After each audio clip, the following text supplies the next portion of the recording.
Give it a few minutes for a few more people to show up.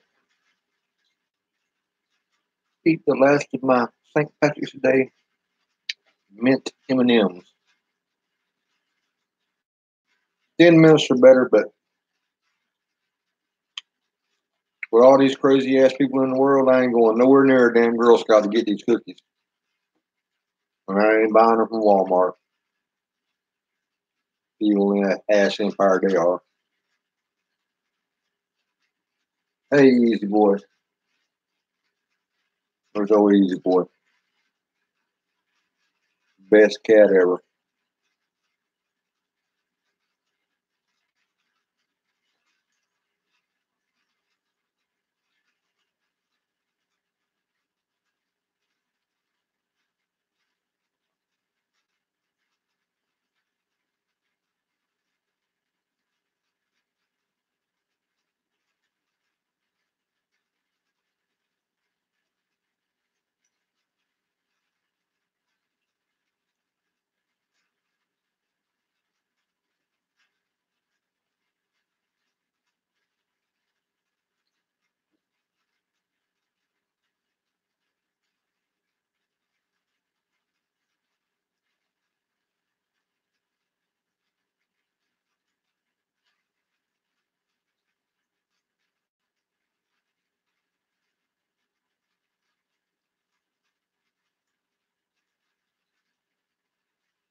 Hey, VD, honey, how you doing? You almost snuck on me. I was planning out biting into these next two peppermint M&M, or I don't know if they're peppermint or not. They're the St. Patrick's Day M&Ms. I caught them on sale for 50 cents for the big old bag, so I'm finishing up a bag.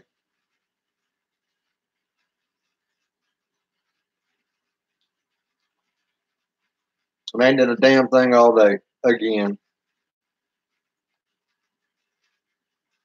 Went and picked up my check from work. It was more than what I expected, but only about $20. Checked out the new schedule. She's not gonna respond. She's an associate of mine. Just logged on, made a comment, hit the thumbs up button, and who knows what she's doing now. She's just giving me watch time, which is pretty nice of her to do. Because gardening doesn't interest her. She grew up gardening when she's young, a little bit younger than the Hollers, and she's just really not into it.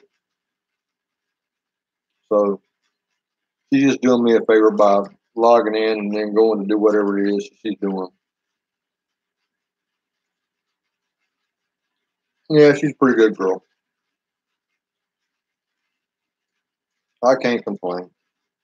Other than the fact that she don't date me, but that's her only big fault. And one day she'll realize it's her only big fault because me and her, we're like, what was that movie with Jenna? We're like peas and carrots. We just go together. We think alike, say the same things.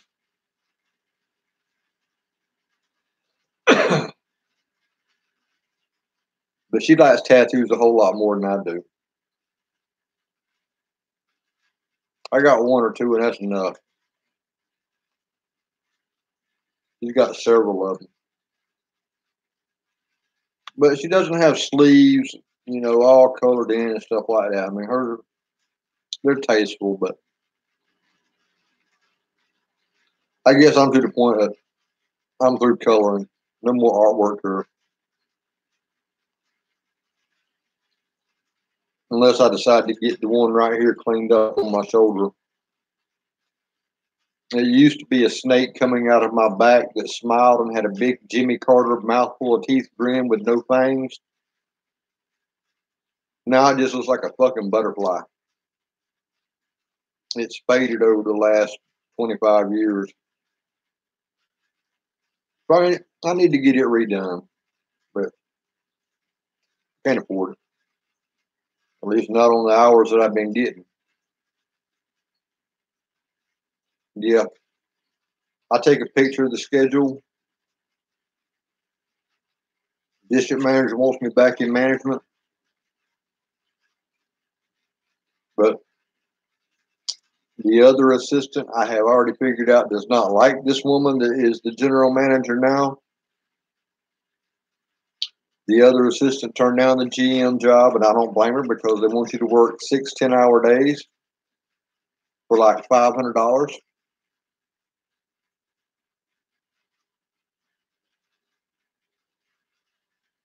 Look my name up on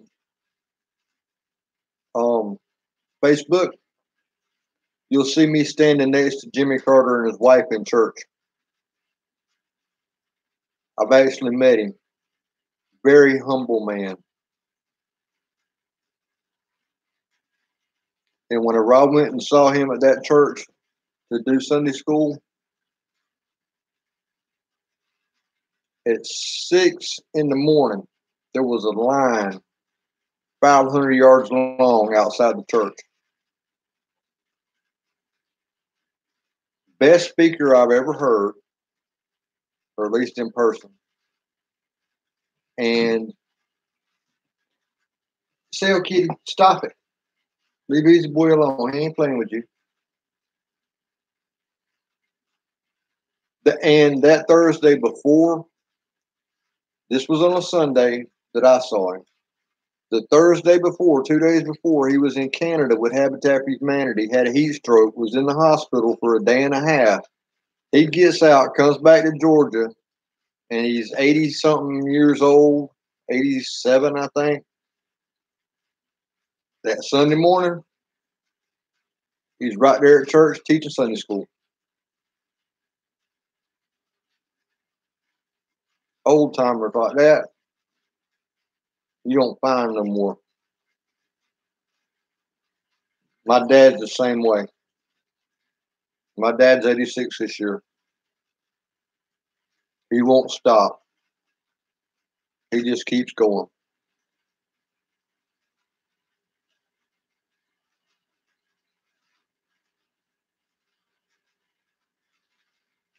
Yes, he does.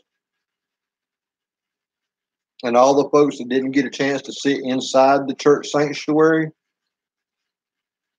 they had an overflow room that held like 100, 150 people. So he would start making his way toward the Sunday school in the sanctuary about 45 minutes ahead of schedule. And he would stop in there since they didn't get to sit in the sanctuary to hear him speak in person. They had to watch him on um, a video monitor. But he stopped in there. He took time to shake every one of them's hand and greet them and thank them for coming.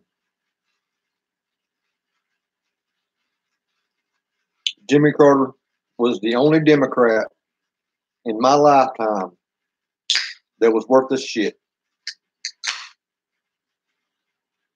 Plus, he was also handpicked by Eddie Rickenbacker, or not Rickenbacker, but Admiral Edward Rickover, who started the nuclear power program for the Navy in the submarines. He was handpicked by that admiral, and he was a nuclear submarine commander before he left the Navy. And he graduated in Annapolis in 45. So he actually, I don't think he saw combat in World War II, but he was probably in a scuffle or two.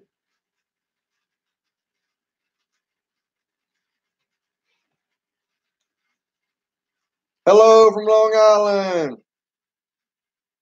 Oh, you changed the words. Just got in. You got me there. Good to see you, Virginia.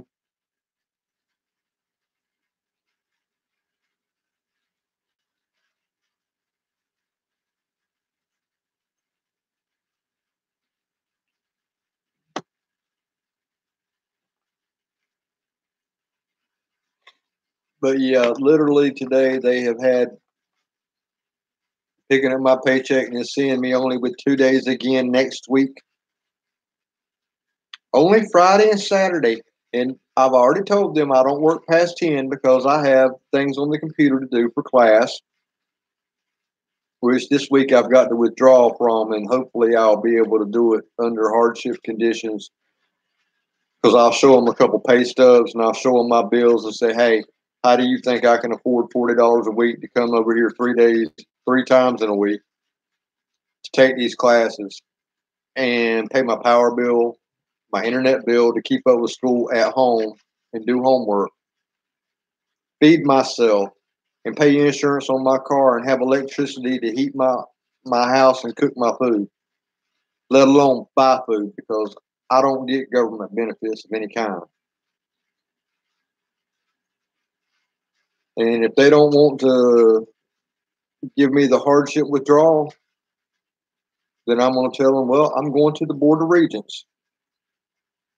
And I'll let the Board of Regents take a look at it. And then if that doesn't solve it, then my next stop will be to go give my attorney $300 or $400 and let him handle it for you because you're not going to fuck my grade point average up to where I can never get in to graduate school. And I'm only taking 2 classes. They screwed me over on one after it was supposed to drop out, it's supposed to be over, and I was classified as full time. They went back and retroactively dropped me. They post dated or predated it or whatever. They changed the date on it. Them sons of bitches at that damn college. And if I'd have had that extra $3,000 that I was counting on, I would have been able to finish school. I wouldn't have been complaining about having 10 hours. I'd have just took 10 hours and been happy. And I'd have had all my bills paid. I wouldn't be struggling. And everything would be fine. But no, they fucked me on that.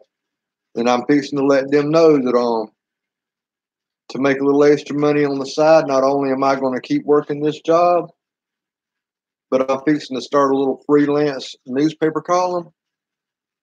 And my first article is going to be about you. Not you two, you fuckers at that college.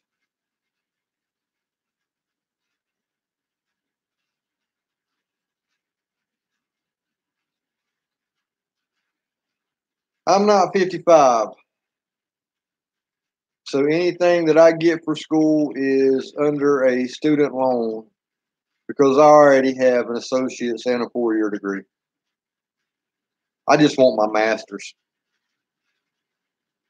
Can't get a Pell Grant because I already have a 4-year degree.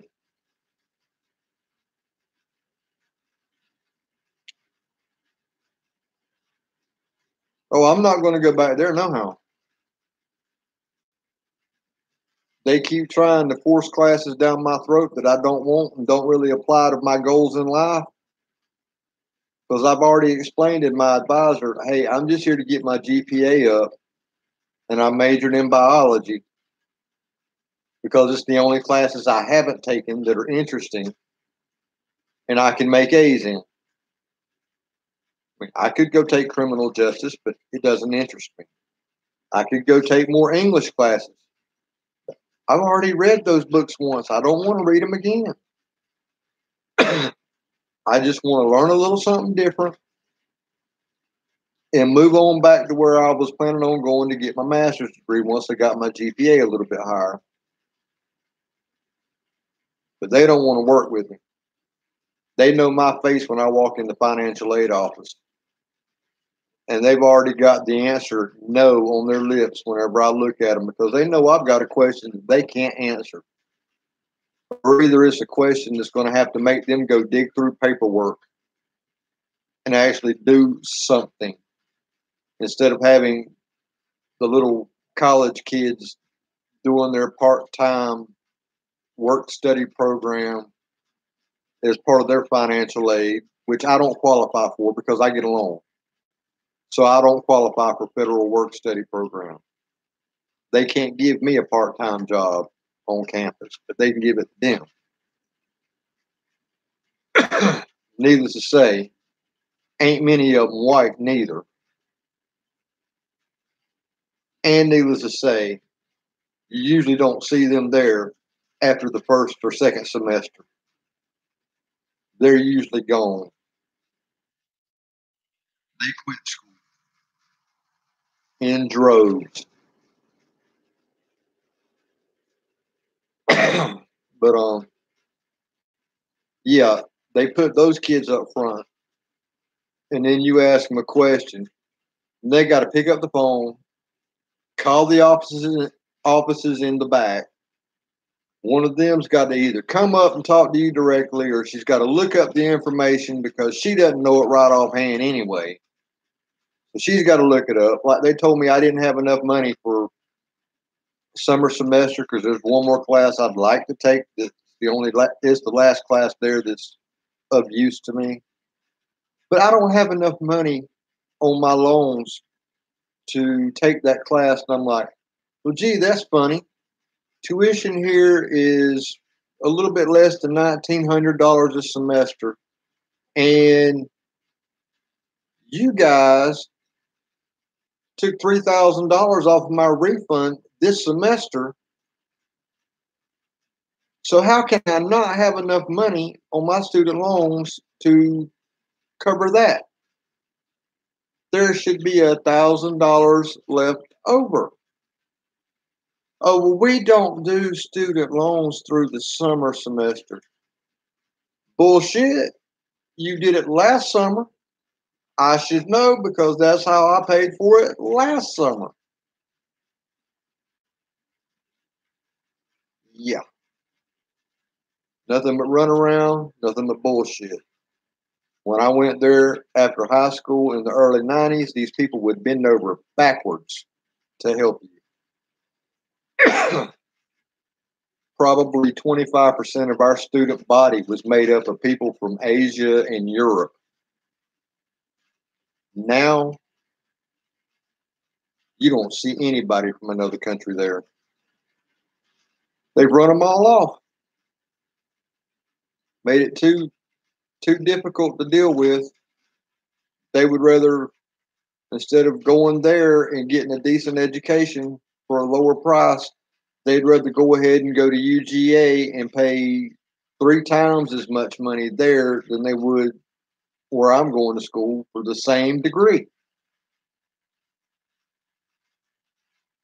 Makes no sense. But I'm glad I'm getting out of that county because every time I've been pulled over by the cops there in 6 months 4 times. And I've been nice and let them search my vehicle and everything. But from now on, it's nope. Am I being detained? Well, nope. Thank you. Have a nice day, officer. Goodbye. Down the road I go. And there ain't nothing they can do about it. And it pisses them off whenever somebody actually knows their damn rights.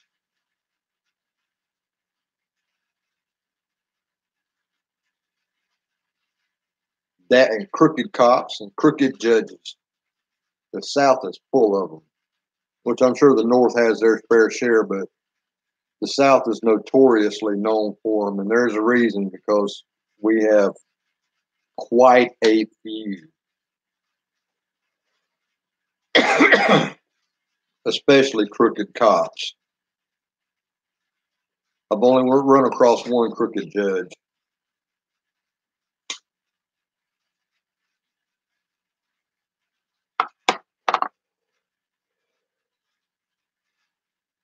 And then he found out I knew his son that played baseball and worked part-time with the concrete company I was working with at the time before I got hurt years ago. And I bumped into him that same afternoon after he ruled against me in court against a landlord that wouldn't fix the electricity or the water, and then sued me for rent that I hadn't been withholding. We had a verbal agreement that I didn't have to pay rent that month so I could afford the deposit on the next place. and he takes me to court anyway, and he lies. And I told the judge that afternoon, I said, you ain't in a robe right now, and you ain't in that courtroom, and I ain't in that courtroom. But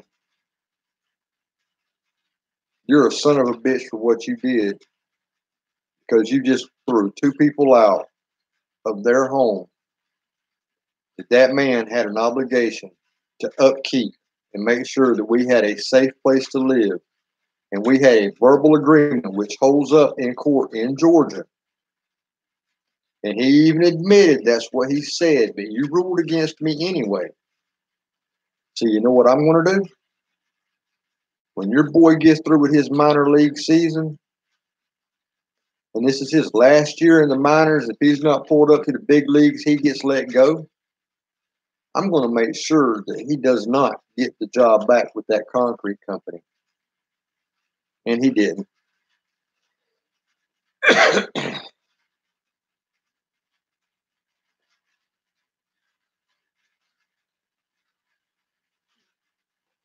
You're right, Virginia, but the South is notorious for them, and rightly so. We are a very unique subset of the American culture. There is a lot of under the table dealings in the South between local law enforcement, local business owners, local organized crime. There's a lot of under the table dealings that most folks don't, either they don't want to see it or they just are blind to the fact that it's happening. And I've run into it several times, and most of the time it doesn't bite me in the ass, but it bit me in the ass last time when I shook hands with a black man.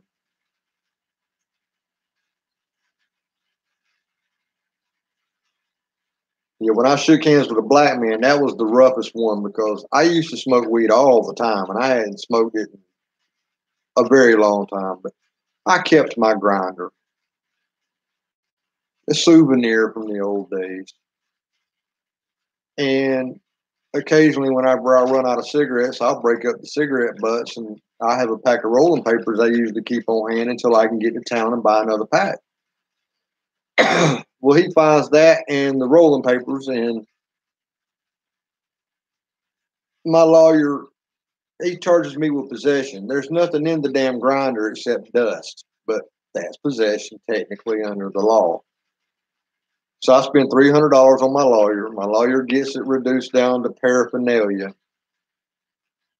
If you can pay the fine before the next court date next month, you're good. Or we'll have to put you on probation. I'm like, well, probation ain't that bad. Just gives me a little extra time. I get back the next month. This motherfucker ups the charge back to fucking possession. Went against the damn word that he had already given me.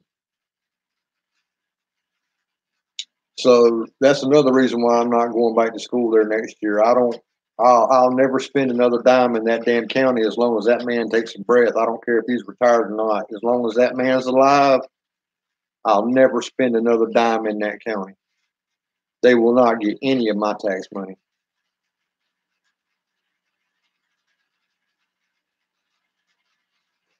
But it's all because I saw a black guy I knew on the side of the road, and he was walking back to his apartment, and I stopped him on the corner, didn't get out of my car, shook his hand. We talked for a minute or two. I drove off.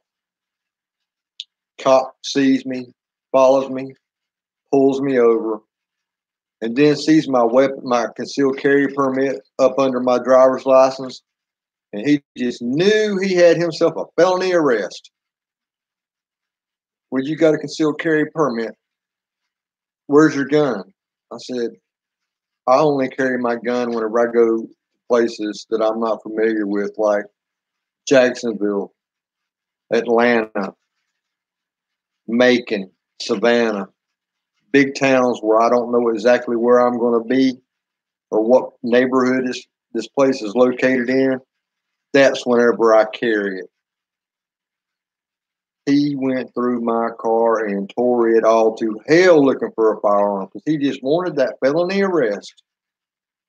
He didn't get one though.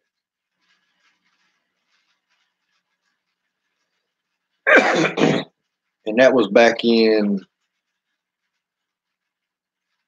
the first court date was November, second one was in December.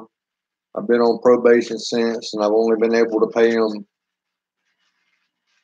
roughly 2 payments. So I still owe him right at $1,000, maybe a little bit less. Another reason why I've got to drop out of school, because that $170 a month that I have to pay them, I could be using for gas to go back to further my education. Or this knucklehead damn judge could have given me community service instead, and I could have went to the state park on my days off and done some community service work, 40, 60 hours, whatever, and been done with it. But no, in that small town, it's all about the money. They want the fucking money.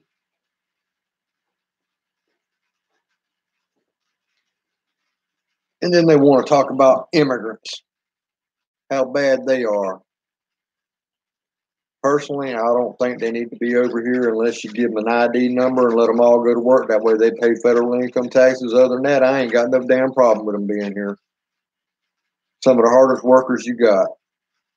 They'll do things that white folks and black folks won't do. And they'll be glad to do it. And they ain't going to spend the rest of their life here. They're going to save up their money and send it back home to support their family. And when they've got enough, like several of them I work with in concrete, when they had their land and their home paid for that they were building back home, you didn't get 2 weeks notice. Friday afternoon, you drop them off at the house. Monday morning, you go to pick them up. They weren't there. Where's Paco? Oh, Paco's house, he's finished building his house in Mexico. He went home. Never see him again.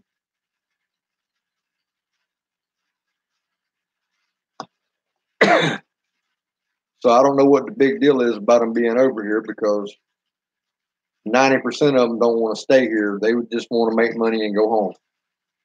My only problem is let them pay income taxes while they're here instead of work under the table.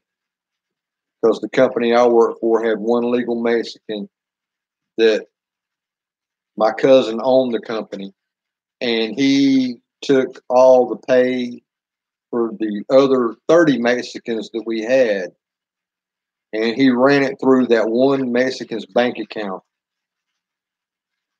And he paid the income tax on it, but he charged each one of the Mexicans $10 a week for their paycheck to help him pay his income taxes on the money that was running through his account.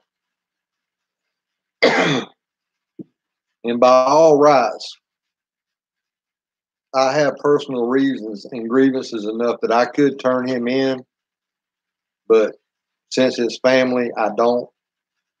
But by all rights, I do have reasons that they're justified for turning him in, but I haven't. But that's how they get away with it. They give one Mexican that's legal, and they pay the rest of them under the table through him. So you got one guy paying income taxes on $1 million a year. Then you got 30 guys not paying any income taxes on $30,000 a year. Do the math. Who's losing out? The American people. Because all that money is going straight back to Mexico.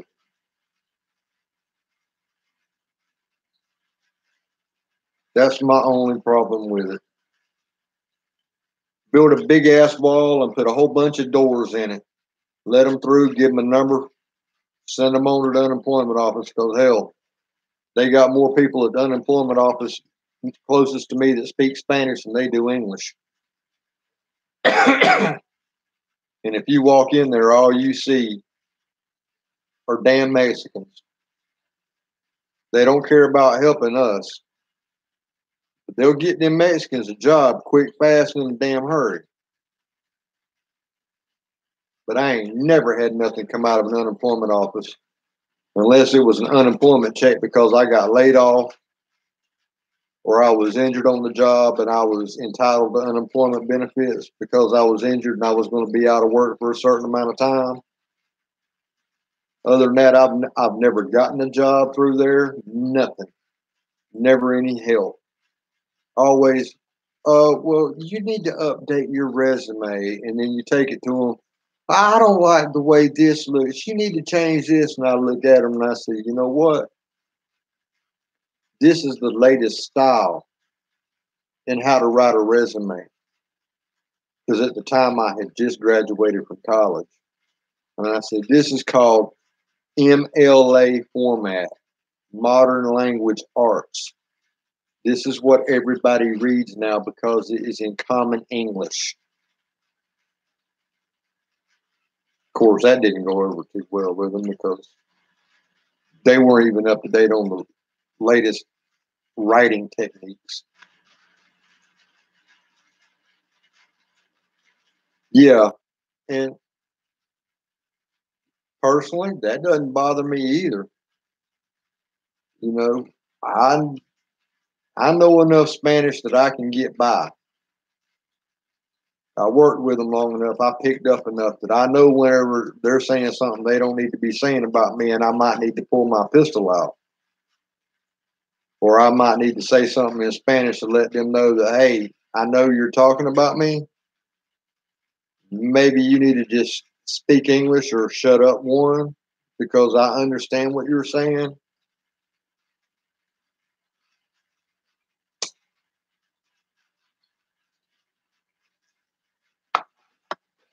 But but it's those pesky damn Canadians that's really causing the problems with their socialism. I don't like Canadians. I really don't. I like Mexicans better than Canadians. Canadians, the ones that I've met, they're so damn arrogant. Which I've only met 7 or 8 in my entire life, being down this far south. But they were all so damn arrogant. They were better than us. Well, yeah, if that's true, then how come you didn't fight us when you had the chance around 1814, right after we got through fighting the British? That was your chance right then. You could have come in and took over, but you didn't. And just shut up. You could have warm air if you'd have tried, but you didn't.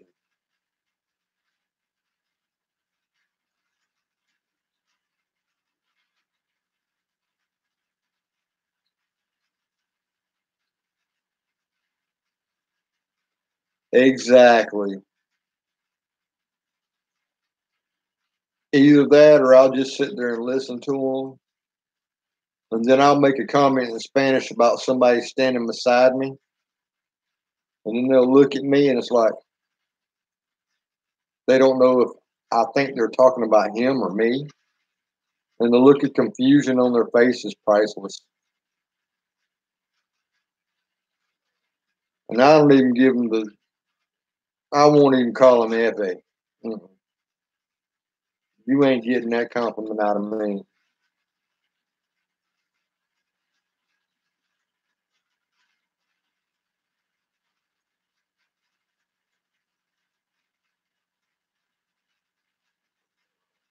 But yet another, which it was colder than I wanted to be outside anyway. So I just didn't do anything today other than go get my check and see my hours and get discouraged again.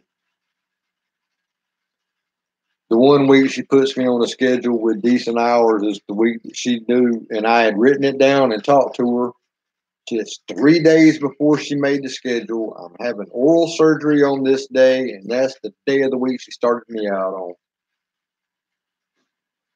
Hey, Beast family. You can send them sago palms to me if you want to. I like the cycads, the oldest plants on earth.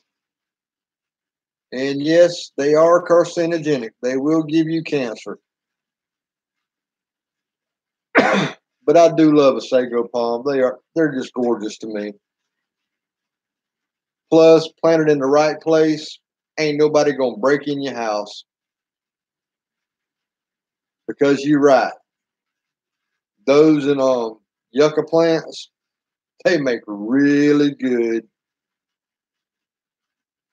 burglary deterrents.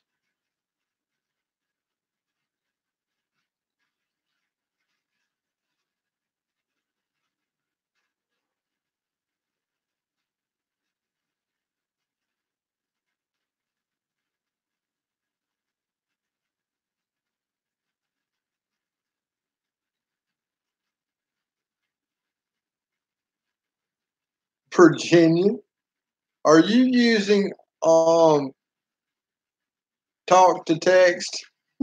I saw that before it got retracted.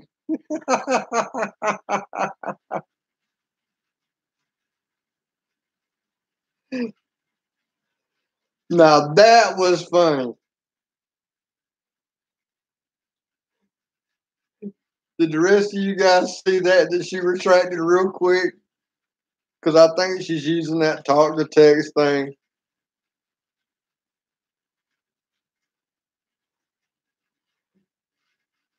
Yeah, Virginia, was that talk to text you were using right then at the first one? Because I saw it and then it was gone. I'm like, what?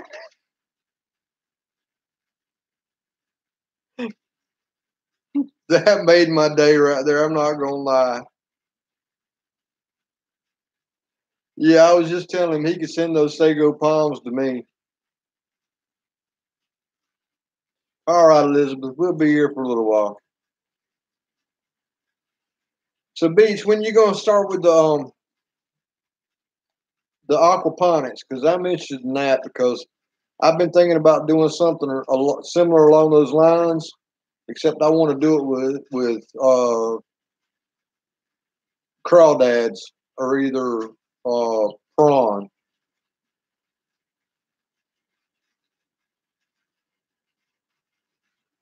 I did see what came up that shouldn't come up.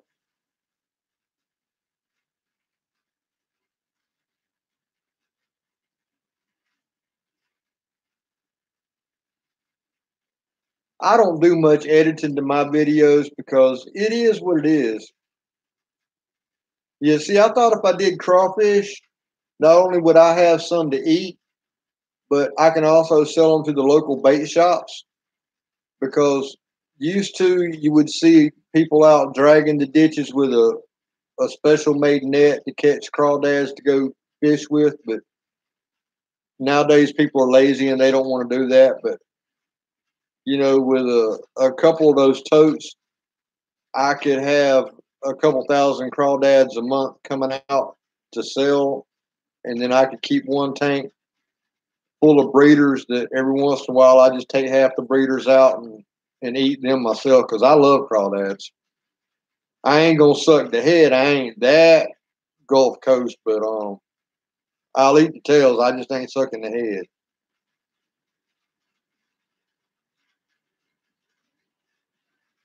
But yeah, I water all my um potted plants and stuff like that. I've got two aquariums going. One of them's got African cichlids in it, and the other one has just got bait store uh, feeder fish for fish bait. I'll take your word for it. Besides, my chickens. They love the heads, so I got to be nice to them. But with my two aquariums, I use when I do the partial water changes. I use that water for all my potted plants and stuff like that outside, and it is wonderful stuff. So I know aquaponics works great. Your filter with all the little scrubby things in it, very ingenious.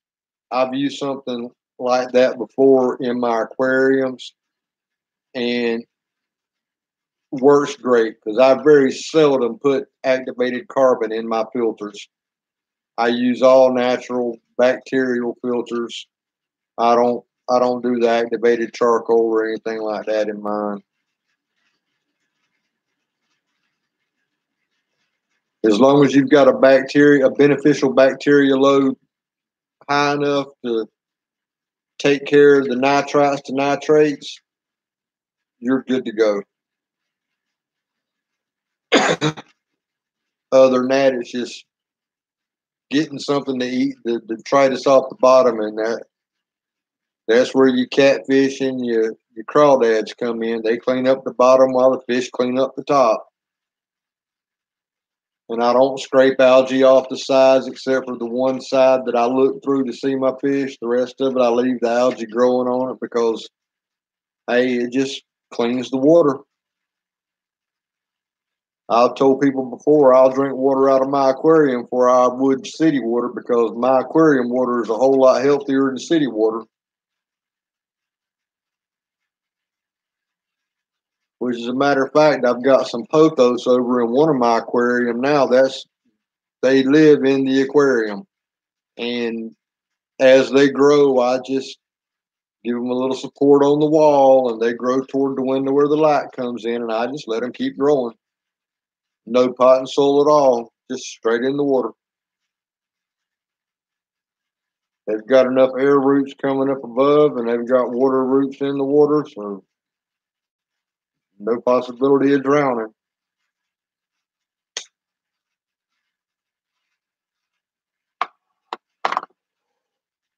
But I'm interested to see how you do your setup, though, because I've got a couple swimming pool pumps, and I'm probably going to take them down to my pond and run me a power line about 100 yards down to my pond and get me a good filter to keep my pump from clogging up and use it to do irrigation in my garden.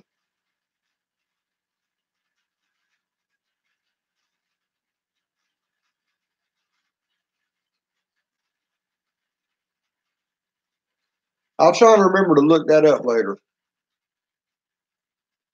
But yeah, I've got two pumps that I'm thinking about hooking up down at my pond to water my garden with because I'd rather use the pond water because it's got a lot more micronutrients and stuff in it, and it's a lot healthier than well water.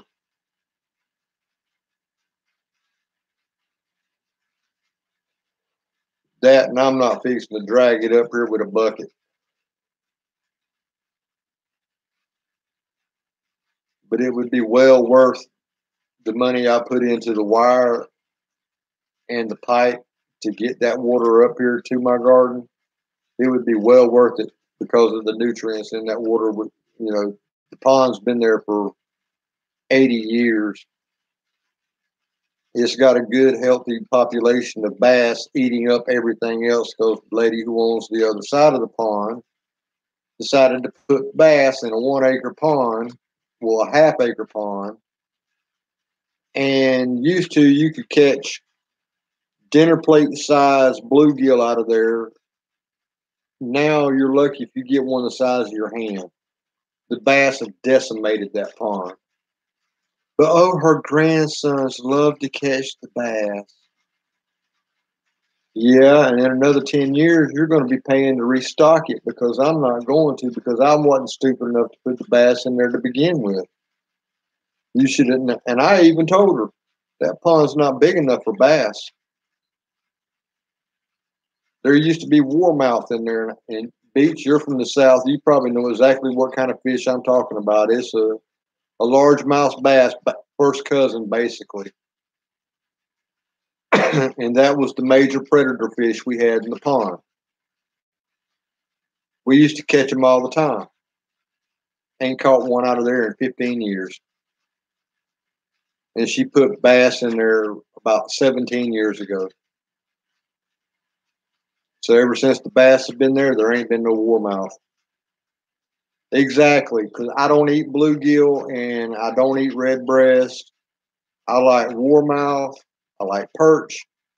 I like bass at a certain size, and I like catfish. Other than that, I don't eat freshwater fish unless it's mussels or something like that, and or pike. And you know how big redfin pike get down where we are. They don't get much bigger than your hand. So you'd have to spend 3 weeks catching 30 a day just to feed a family of four.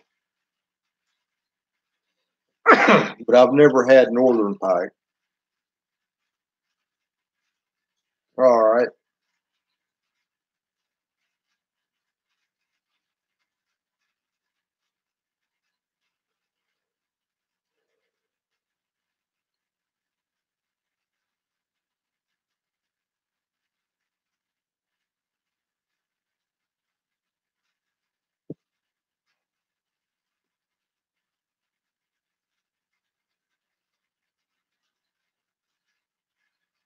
Uh,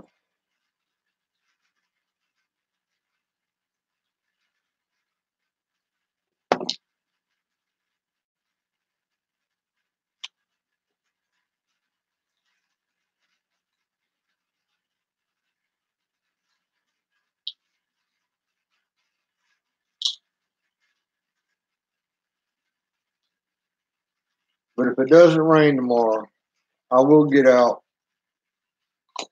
and at least get the tiller cranked up and get that going and maybe plant some squash and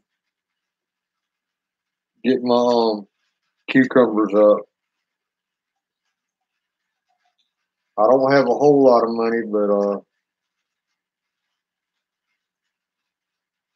I'll have to see what my dad's got sprouted. He might already have some tomatoes sprouted. If he does, I know he's got the ones that are disease resistant for our area. Disease down here runs rampant with our humidity and the heat. Tobacco mosaic virus and tobacco spotted wilt. Everything's got tobacco in it. We ain't grown tobacco down here in years. I've seen one field of tobacco in the last 10 years. I guess since they quit growing it, it crossed over. But that's the way it goes. But I'm doing Cherokee purple because it's a native species to Georgia, so maybe it'll have a little resistance. And if I put that next to some of these disease resistant varieties, and I get a quick enough harvest off a couple fruits, I can plant a few of those seeds and have them come up and get a second generation in 1 year to see if I've got any disease resistance in those seeds, and then crossbreed them back.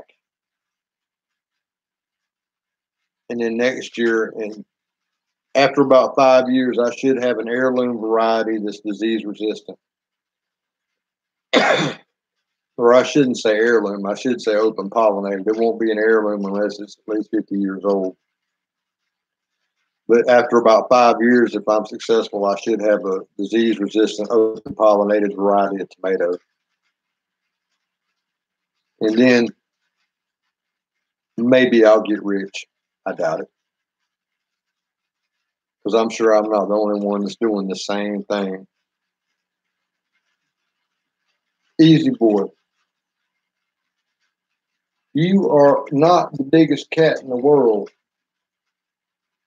but you're doing so much licking, I think you're the size of a lion.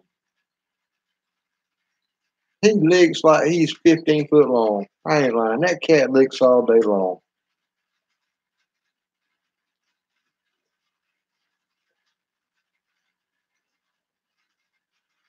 And then get to coughing and look at me so pitiful, like, can't you help me with this hairball? Hey, I tried to brush you. I tried to groom you. You didn't want to sit still. I can't help you, buddy. But he's a good old fella.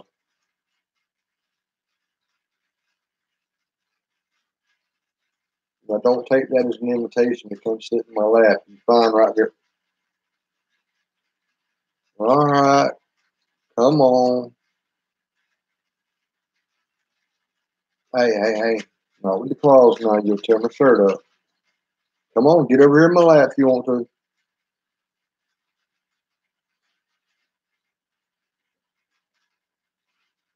Come here. Okay, headbutt my arm. That's better. I ain't want you in my face no how. You give me allergies.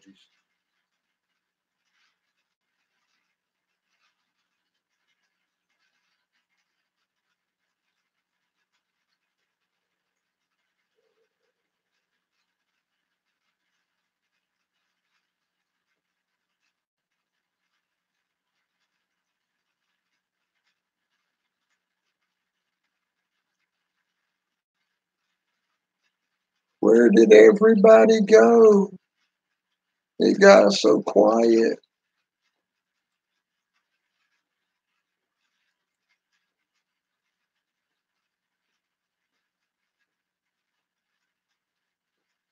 I'm glad I got that blanket there for you to start your paws on.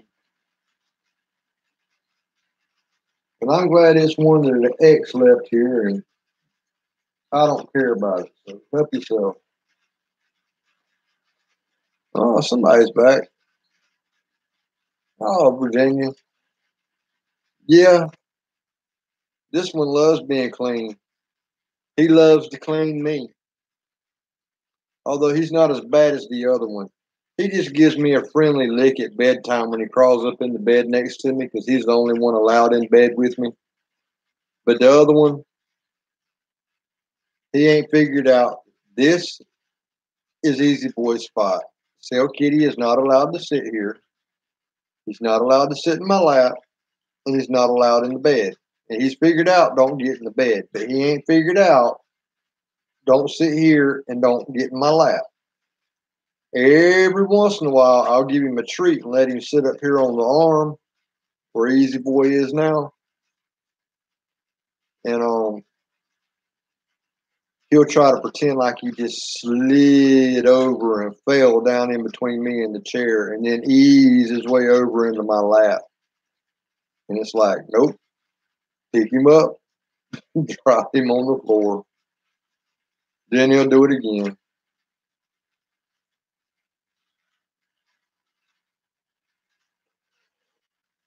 But hopefully tomorrow it won't be as cold as it was today. It wasn't too cold. It was like almost 60 degrees. It was upper 50s. But between the disappointment of my paycheck and my next week's schedule, I didn't get outside and do anything except feed animals. And sure enough, as soon as I went to town to pick up my check, one of the goats got out. I'm gonna tie her to a damn tree and then give me a piece of rebar and bend one end of it around where I can hammer it in the ground, and I've got a stake that the chain won't come off of, and I'm gonna use it for a damn lawnmower. You want to be out? Here you go, goat. You'll be out. The other two smart enough to stay inside that electric fence. Then again, their fur is not as thick as hers. So maybe if I brush her, maybe that would work. Get some of that thick fur off of her so that way when she gets on that fence, because Lord knows it popped the shit out of me the other day. Before I butchered that pig, I thought it was a ground wire that had dropped down and hit one of the hot wires and grounded it out. So I went and tightened up that ground wire, and that wasn't the problem, but I made the mistake of bumping that hot wire. And normally it's not all that much. Woo! It lit me up that time. But this old goat, she'll go through it. Old Billy Two Udders, the one that's got no horns, she don't dread it. That electric fence does not bother her at all. I thought about putting barbed wire up, but hell, she'll just rub on the barbed wire to scratch. She's about tore my chicken pen down, that chain link fence I've got for it. She just leans on it as hard as she can and just walks down the whole thing, scratching one side, then turn around and come back down the other and scratch it.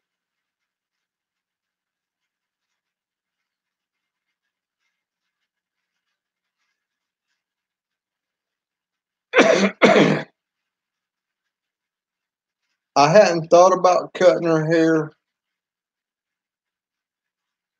but that might be a good idea. Give her a humility lesson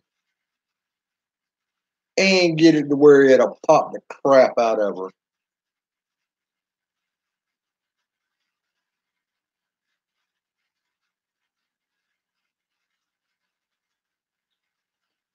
No, I didn't taste the feelings, but let's put it this way: I was glad I was already on my knees working on it, because if I hadn't have been on my knees, it would have dropped me to my knees. But it's not near as bad as my dad's. My dad's got a 100-mile Charger with only about a mile of fence on it. When I was painting a gate, and it had a terminal right there at the gate. And I don't paint with a full paintbrush of paint anyway. I like the paint to only go up halfway on the bristles. And I hold it right by the metal clamp that holds it all together. Well, this paintbrush was loaded all the way up because I was getting close to the end and it was getting dark and I was trying to hurry. And I hit that fence not realizing that my hand wasn't on the handle, it was on the metal part. And all you heard was pop, and Morgan dropped to his knees. And it took me a few minutes, and I gathered myself up and said, all right, I see what the problem is. My brush has got paint all the way up to the metal, so I got to be careful. So I'm trying to finish up. Pop! I sat there, I smoked a cigarette, I gathered my thoughts and said, you know what? This part of the gate just ain't getting painted. I gave up on it.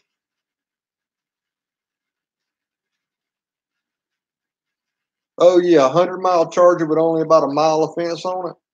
When he first retired, he would cut pie pans up into about 1-inch strips and then fold them over that fence and have peanut butter smeared down at the end because the deer were getting in his garden. And he'd run temporary fence around the garden and connect it to the main fence. And he'd get up early in the morning and he'd be sitting there at the big plate glass window at the dinner table. And he'd be drinking his coffee and he'd just sit there and watch out the window. And sure enough, here come an old fat doe fixing to jump the fence, and then she smells the peanut butter. He'd watch that old tongue come out and wrap around that aluminum, and he'd start to giggle because he knew what was coming next. As soon as that tongue latched on, that was all she wrote because that deer was, it was almost stuck to the fence, but it'd take off running and it'd tear down that 150 yards of temporary fence. One strand of wire is all he put on that temporary fence.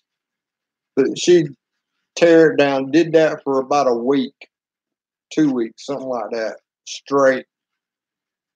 Every deer in the neighborhood, I think, got hold of that fence at least one time with that peanut butter. And he never had the rest of the year. Well, actually, I think it was about 2 years. He never had any more problem out of deer. And then I moved back over there for a little while in a mobile home, a couple 100 yards away. And I thinned out the deer herd for him. And now my brother-in-law's over there and he doesn't shoot the deer, but he does enough shooting that they don't mess with the garden too much, except for one spot. Him and my dad got out there and they actually put up a fence that was like 15 foot tall. The deer would still jump it, and they would paw a hole in the watermelon and just eat the insides out of the ripe ones. And for about 2 or 3 years, if you got a watermelon from my dad, there was a big old yellow spot on the top of it, and you're like, "The hell is that?" He was putting powdered sulfur on top of it to keep the deer from eating the watermelon. and the sulfur would stain the skin, turn it yellow, because the sulfur was yellow. And that was the only way he could do it. And then every night, whenever he'd get a shower, he'd take his undershirt off before he came inside, and then put his other shirt back on. But he'd leave his undershirt out in the garden, and he'd put it on. He'd take a shovel and stick it in the ground. He'd put that undershirt on there in one place tonight, and then the next night he'd move it over to another side of the garden or something like that. That way he got the human scent. And my mom's cut his hair for years and years, and every time he'd get a haircut before he no longer needed a haircut, he would take the clippings out and he would sprinkle them around the garden, and that would last for about 2 weeks before the human scent went from away from the hair. But the good thing about hair is it's actually a very good source of slow release nitrogen. So if you need a good source of nitrogen for your garden, just go to a local barbershop. I would say beauty salon, but you know how women are with dyeing their hair and hairspray and all that with the chemicals in it. But men don't do that quite so much. You just go to the local barbershop and get you a bag of hair clippings and put that in your compost pile, and you've got slow release nitrogen. Okay, Beach. It was good talking to you tonight. Glad you could stop in.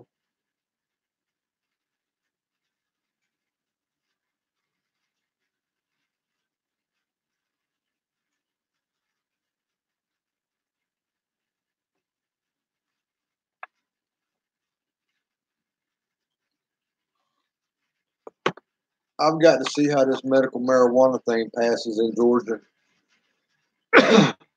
They passed a law where we can actually have medical marijuana for chronic pain and cancer and a few other diseases and stuff like that. But the problem with it was you could get the prescription for it, but it was illegal for any dispensaries to dispense it. So we have no dispensaries in the state of Georgia for medical marijuana or any of its products.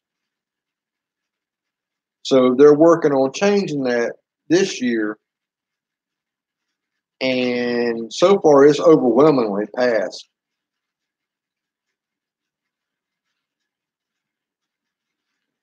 Oh, Elizabeth, you're back.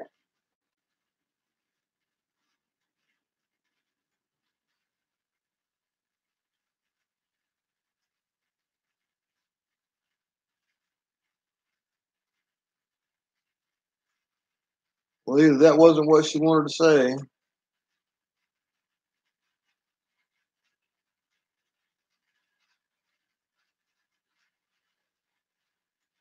Chrysanthemums are great insect deterrents.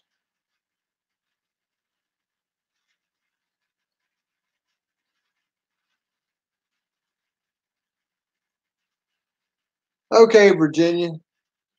I'll do another live stream later on this week because I don't work until Friday and Saturday night. So I'm sure I'll schedule another time, maybe tomorrow or the next day, and maybe get another video or two done, some work in the garden. That way I've really got something to talk to you about.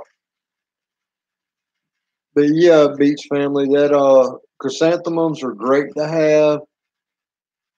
I mean, they're easy to propagate, great fall blooms. If you're lucky, you get some spring blooms too. But you can take and process those with a blender and some water and then let it steep.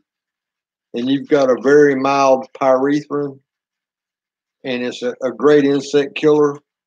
Plus, just having the plants around are insect deterrents.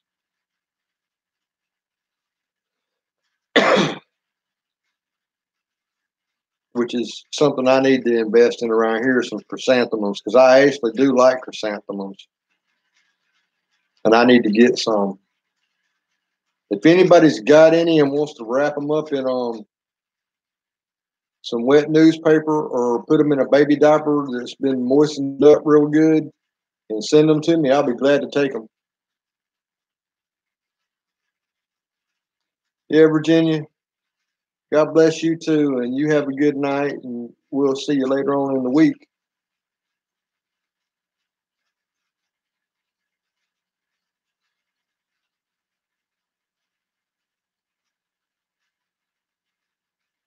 Crenum lilies. I don't know that one, Elizabeth. What is crenum lilies?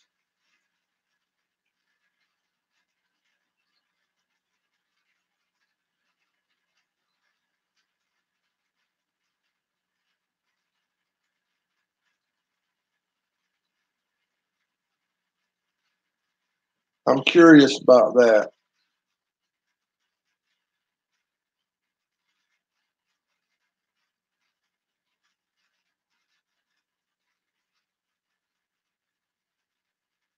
It might be one of those local plants. Like down here, we have something we call a pine cone lily because whenever it blossoms, it looks like a pine cone at first, and we just call it pine cone, but it's got another name, and I can't remember right off the top of my head because for 48 years, it's always been a pine cone lily to me.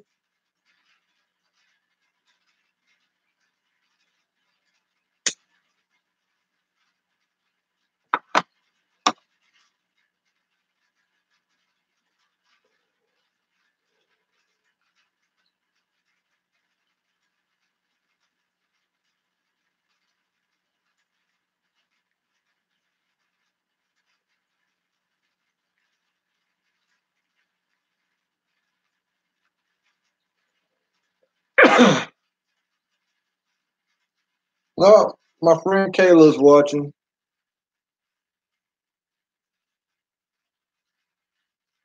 She came on tonight when I first went on to let me get some watch time.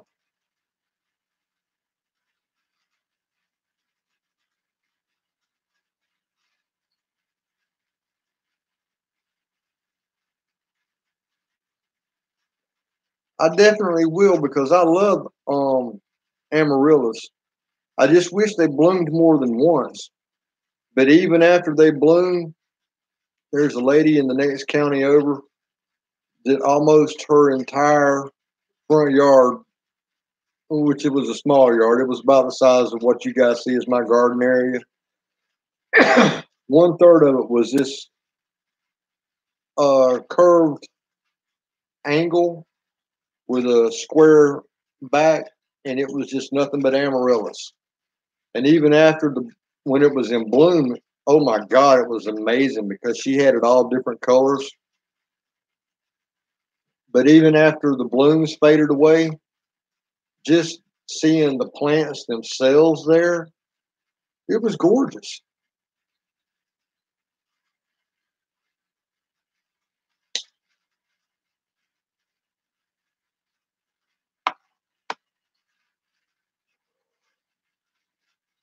And then we've got another lily that we call a spider lily.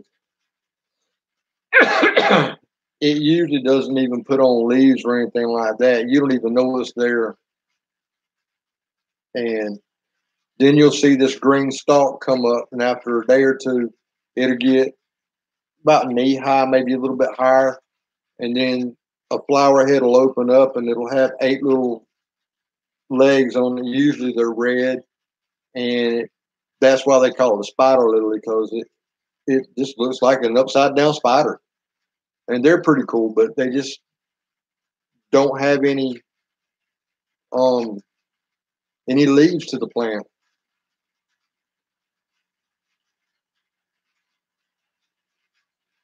Yeah, I think I saw one on his too. Or maybe it was a spider plant. Now we've got another one we call a spider plant, and it goes in a hanging basket and it comes down, and you can pick off the little pieces and pop them in the soil and they'll root.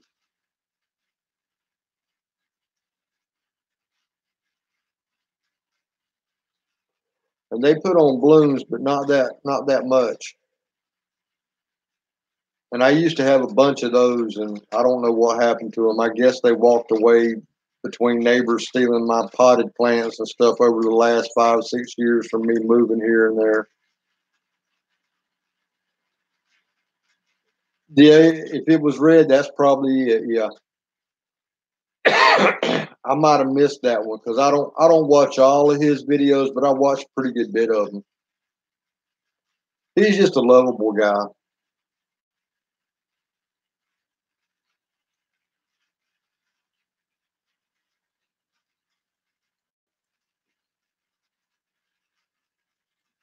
I'm gonna try and Google this crenum lily.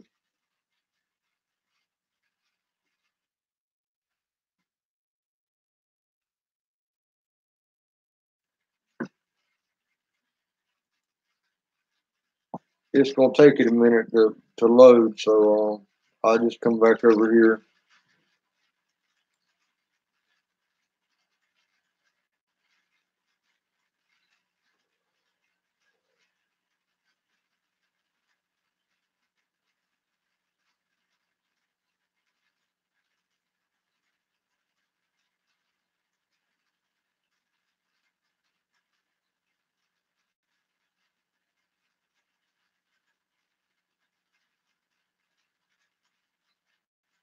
Oh yeah, I see them. Those are some pretty flowers.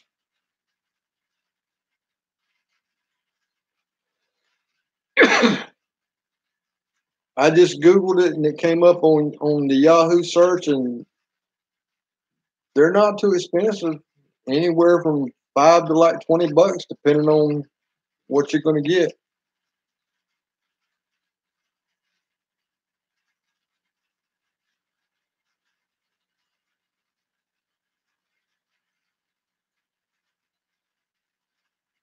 Don't feel bad. My internet service is only 6 meg.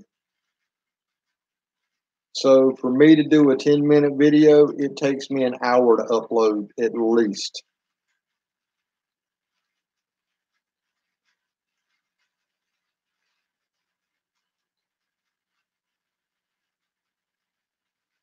And then if I decide to watch a YouTube video or do something else while it's uploading, I'm looking at an hour and a half to upload an 8 to 10 minute video.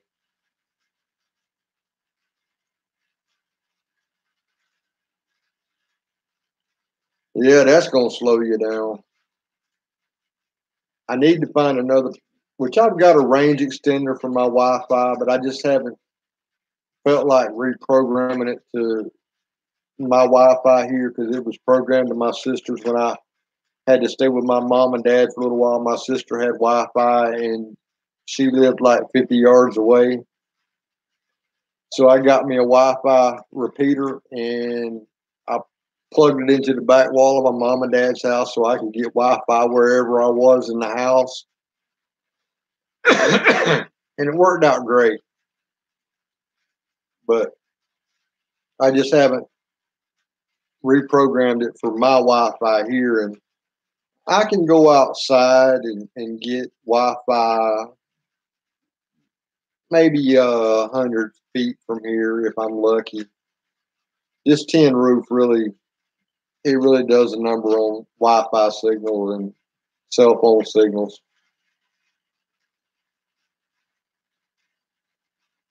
But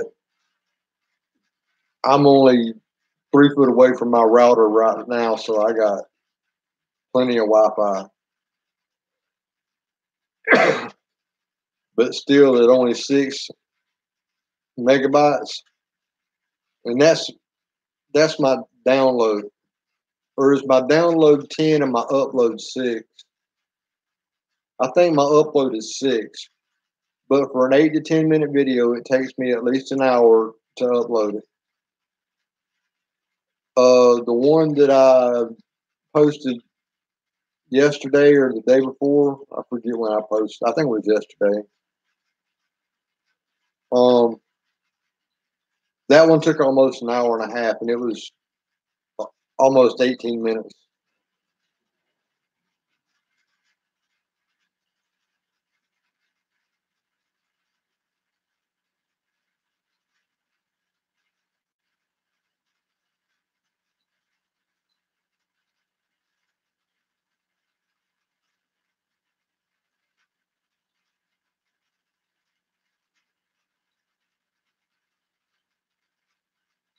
You mean you have ultra high speed on your home service?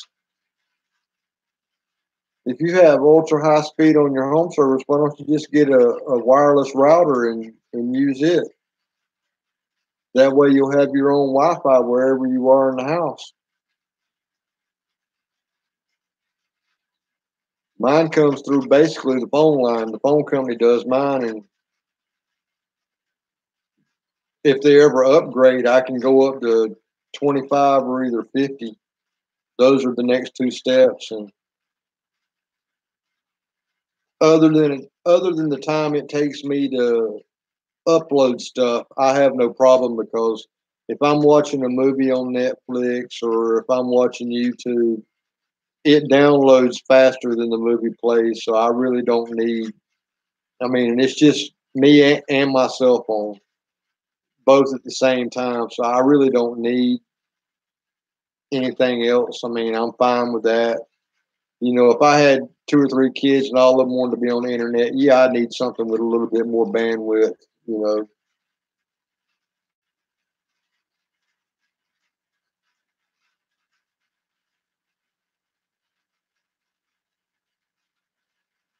Oh, and let me guess, they want a fortune made out of chocolate, gold, and emeralds before you get a new one.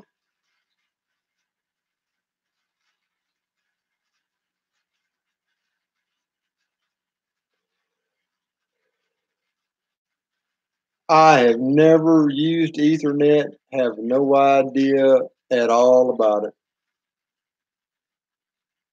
But I would like to have cable internet, and they do have cable out here, but it's not connected with it's the same company, but it's not connected with the internet. Until they upgrade the internet lines, I'm stuck with what I got, which I'm not going to upgrade it no.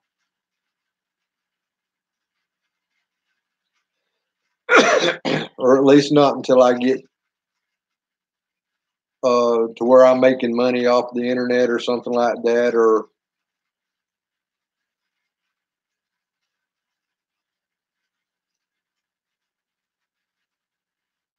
yeah, I remember hearing something about Time Warner being bought out again. Ted Turner, that fucking commie lover. You know, I always wanted a Jane Fonda urinal. I never got one. Hanoi Jane. It took her 20 years to live that down. I've seen Hanoi Jane urinals because there were many of them sold back in the early 80s and the 70s. Her sitting on top of that North Vietnamese Army anti aircraft gun, it pissed a lot of people off, and she was too stupid to realize they were using her for propaganda. And her publicist and all those other people that were supposed to be looking out for her best interest, they were stupid too, not to realize those communists were just using her. And it took her till the mid to late 80s. Ted Turner's really what saved her career. And he was a gnat's ass away from being a damn communist himself. My internet cost me $37 a month.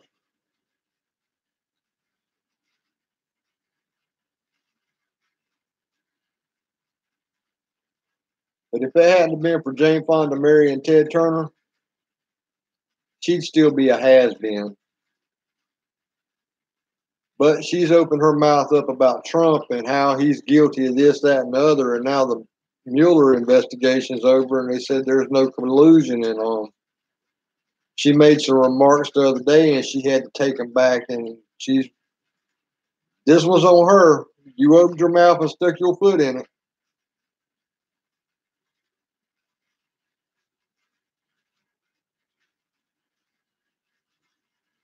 But for about $80 a month, I can get cable and internet through my company. which I don't want their cable because it's a damn ripoff. There ain't but about 4 stations I want out of the basic package has 80 stations, and ain't but about 4 of them I'd watch anyway. So why do it? If I really want to watch them that bad, I can actually subscribe to them on the internet and watch them that way. No, she is not. Nor am I a fan of hers. I am conservative by nature, and I was born in 1970. I remember seeing the helicopters being pushed off the side of the ships when I was 5 years old, whenever Saigon fell. At 3 years old, see, my dad would come in from work and we'd have to listen to the news or either watch the news before dinner was ready or we'd listen to the news while we were eating dinner because that was the time of the day he got home from work because he worked an hour and a half away. So even at 3 years old, I remember bits and pieces of the withdrawal from Vietnam, all the troops coming home. I remember the helicopters being pushed over the sides of the aircraft carriers. I remember John McCain coming home. I remember all of that. So I'm not a big Jane Fonda fan myself.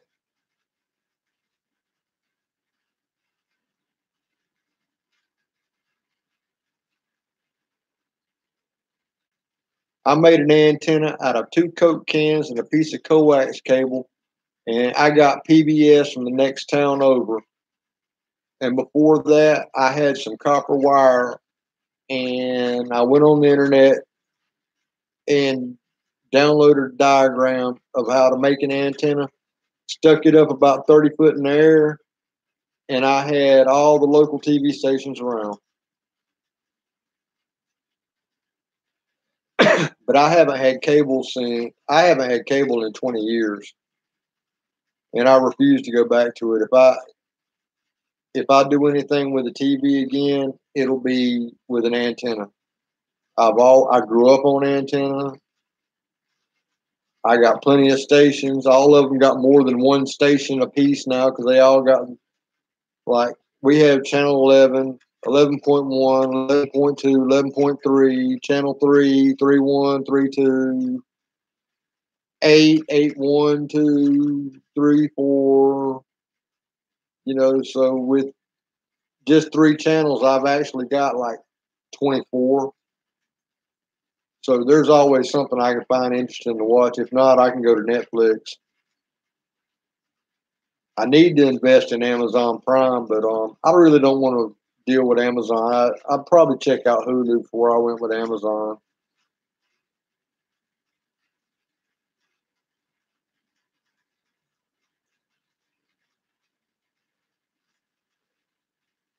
That's where I got the plans to build it out of 2 Coke cans was off of YouTube.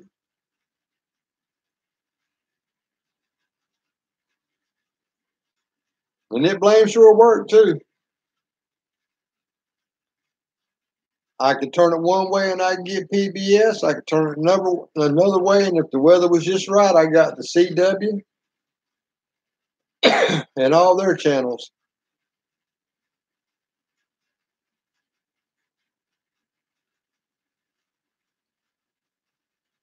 But the only thing, as far as TV goes, the only thing I'm interested in are local channels, and other than that, the History Channel, which is not as good as it used to be, and there's a couple other channels that are worthwhile, but I can't even remember the names of them now. Even Nat Geo's not what it used to be.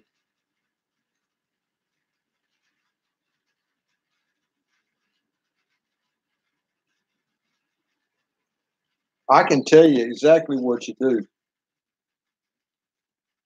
Take these little tabs and you pull them out. You take that coax cable. It's got that copper wire that runs through the middle of it. And then underneath that little black coating, there is a web of aluminum wire. You hook the copper wire to this one. You take the second one, pull that tab out the same way. You hook the aluminum wire to that one, and you screw it into your TV. And then I taped mine to a stick so they'd be even and easy for me to be able to adjust. And you just move them around until you catch a signal. Then when you catch a signal, you just gently set it down in place where they don't move, and boom.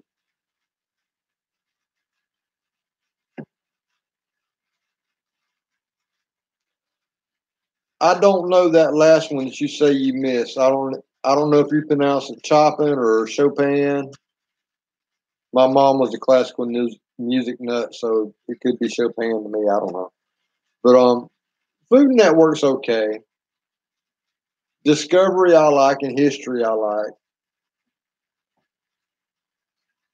And I used to watch the Outdoor Channel, but they changed a lot.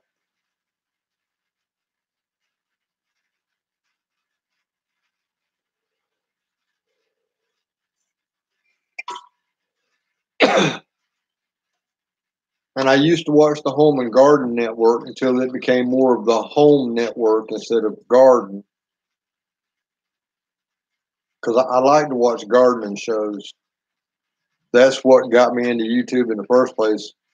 Other than listening to music while I was doing work outside on my phone, then I found this community and I started watching. And I went through my subscriber list today of who I subscribed to, and I checked. And if they weren't subscribed to me like they used to be, I unsubscribed from them, and I thinned out a bunch of them that I don't watch because I don't like them. Some of them I left just to see what they got going on and to hit the thumbs down. I ain't gonna lie. I troll a few of them. Like one, Alam's Farm, Elizabeth Huff from Alam's Farm. All she does is make a damn list. Don't ever go outside and do anything. Just make a damn list. So I'll watch 30 seconds to make sure she gets the video, to make sure she gets the view. And then I hit the thumbs down button and boom, I'm out.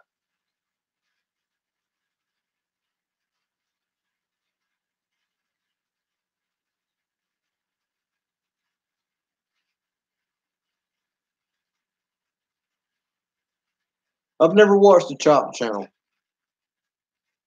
But have you ever seen this guy named Martin Yan? Yan Can Cook.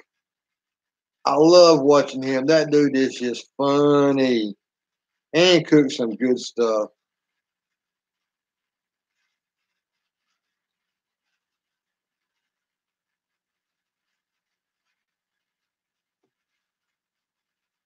Yeah, but I dropped about 10 of my subscriptions today because I just don't watch them, or they don't put up videos very often. I like the series he did on Vietnamese cooking. Now that was really cool.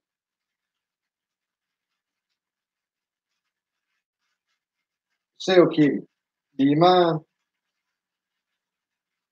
I'm trying to have a conversation over here and you're getting loud.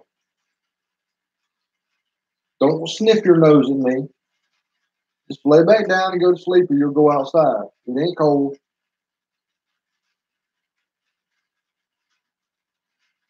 But he had these shrimp on there one day. They were like this long without the head. They had the head on it, so it was like from your knee down to your foot. And he cooked them things up, and it's like, man, you better cut that damn thing up before you put it on my plate. Damn thing looked like you probably had to boil him for an hour or two just to make sure he's dead. Yeah, but Martin Yan makes me laugh.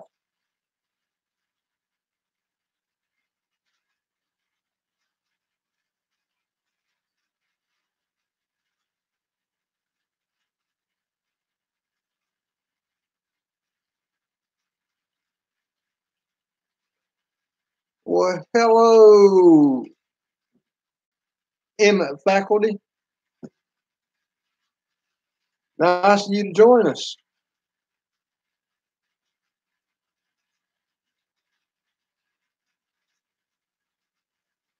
And I'll be honest with you, you've got the right idea. Everybody's got their own opinions and they're all like assholes. They all have their own particular smell. I'm a Baptist by nature, but my brother-in-law goes to a Catholic church. I don't push mine on him. He don't push his on me, and I'm not going to push mine on yours, and you're not going to push yours on me, and that's the way it ought to be.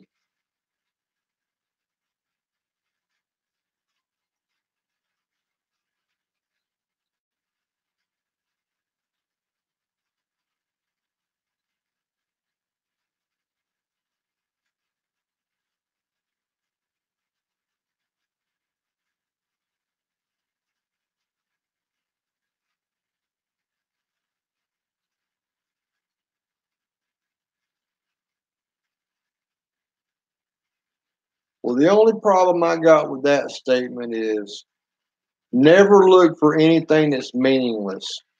If you look for something meaningless, you're just wasting your time. And time is something that you never get back.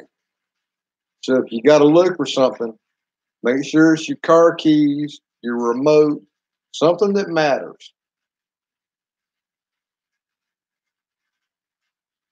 James Powers, hi, how you doing? Nice to see you.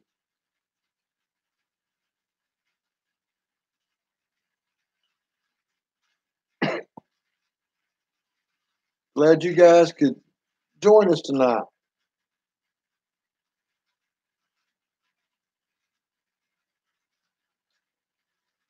Well, you got me on that one because some poetry I like, some I don't. I've read the Bible from cover to cover, except for the book of Psalms and the Song of Solomon, for the simple fact that I'm not that big on poetry. And that's what those two books of the Bible are, is poetry, and I'm not that big into poetry.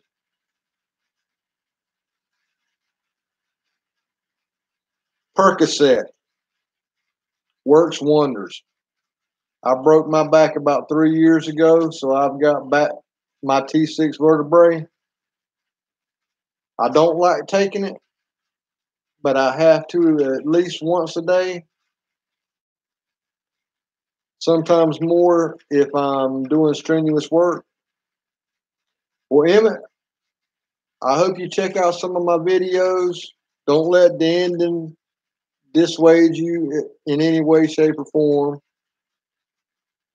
But anything I do with gardening or what's going on with my little farmstead here, it's just practical how to for the South because I live in Southeast Georgia, and you might pick up an idea or something that you can use in your own garden if you do that. And if it doesn't work, you might be able to tweak it and make it work for you. And at the end of all my videos, I always say a little something about the Lord because I'm a believer, but you know, just cut it off at that point if you don't want to hear it. And I'm not offended whatsoever at all. But just check out a few of them. Most people like the goats. They like to see my goats. They're a bigger celebrity than I am when it comes to that. But it was good to have you here, and I hope we catch you again on another live stream. Don't be a stranger, because we have talks everything from gardening to politics.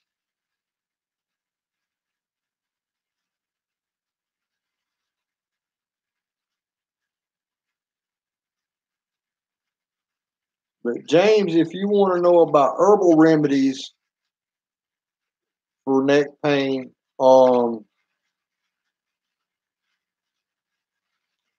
you can contact Wanda at Deep South Homestead or Amanda at Freedom Acres. They do a lot with essential oils, and I've heard a lot about them. I've never tried them. I haven't had the opportunity to try them. I probably will try them because I know if I smoke a joint, I don't have to take a pain pill, and medical marijuana is legal in my state. But you couldn't get the prescription filled because there was nowhere they didn't legalize dispensaries for it. So now they're legalizing that this year.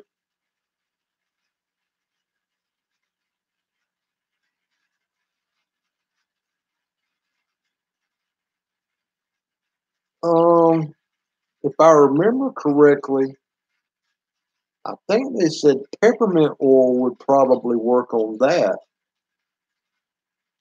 But yeah, Wanda or Amanda would be able to help you out with your essential oils. And that sounds like it's probably a good thing for essential oils. You know, if it's mussels, you know, they soak in and it would probably be well worth it for you. But if they ever get the dispensaries where they're lined up, I'm going to tell my physician I don't want any more of this oxycodone Percocet crap.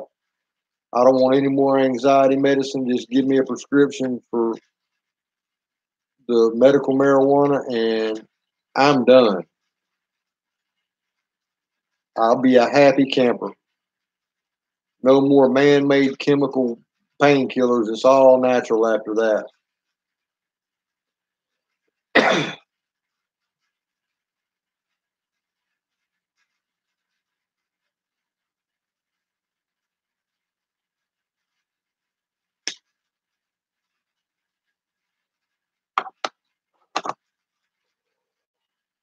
But as far as taking a pill, this non-opioid for muscles, I find aspirin to be better than Tylenol, ibuprofen. Aleve comes close, but I like aspirin better. But Aleve does last longer. But you can take Aleve and aspirin together at the same time, and it won't hurt you. So there wouldn't be any overlap between the two, and that might help you out until you can get that muscle taken care of, or stretched back out into place, or whatever's wrong with it. But aspirin is my go-to. That's my first go-to whenever I'm hurting from my back. I try aspirin first. If that don't work, then I move up to my prescription strength stuff that I don't particularly care to take. Although last week I didn't mind taking it all after that trip to the oral surgeon.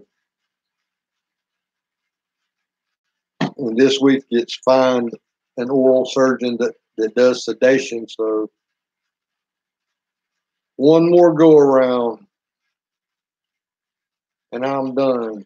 And it's going to have to wait until I get my prescription refilled again. And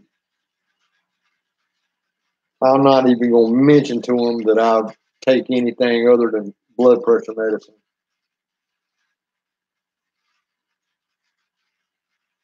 Because I ain't even going to tell them I take anxiety medicine. Because they didn't even give me anything for anxiety. And when somebody's fixing to cut half your mouth open, they ought to know you're nervous and give you something. I mean, give you a Valium or a Xanax or something before they start to calm you down. But no, they didn't even do that. I mean, it was basically how I butchered my pig, except they did it to the inside of my mouth and I didn't die from it.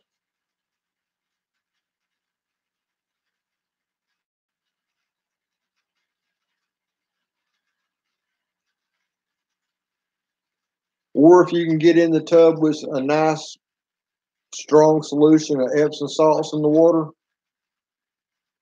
that magnesium sulfate and Epsom salts really does a number on sore muscles. I'm a big fan of a nice hot bathtub with all.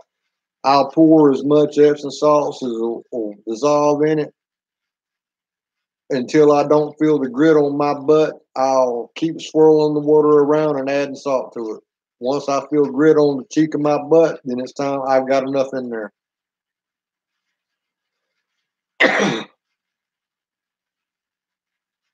And just as hot as I can stand it too. and a good 30 or 45 minute soak in that, it's amazing. You come out feeling energized. It actually makes you feel ready to get up and go.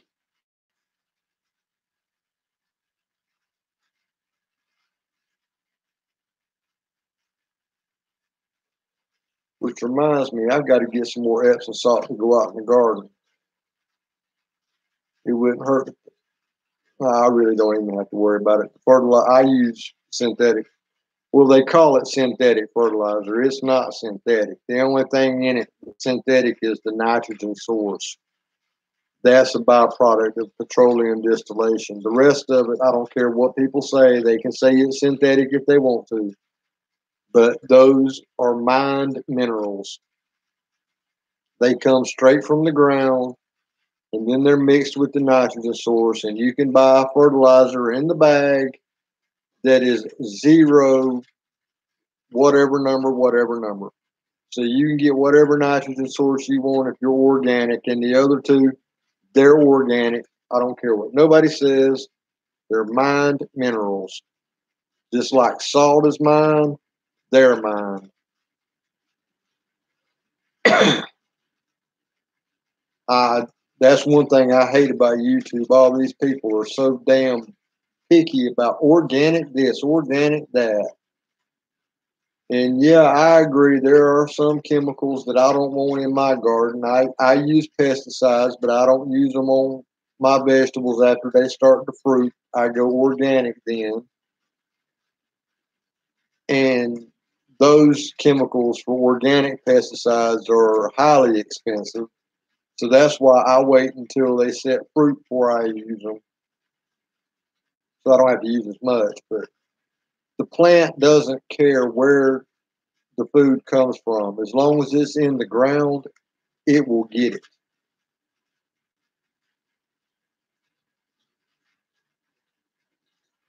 Yeah, James, I hope you do find some pain relief soon, buddy. Whenever it's your back and your neck, that really hampers your ability to get things done in a timely fashion because you can't concentrate on doing what you want to do whenever you're hurting.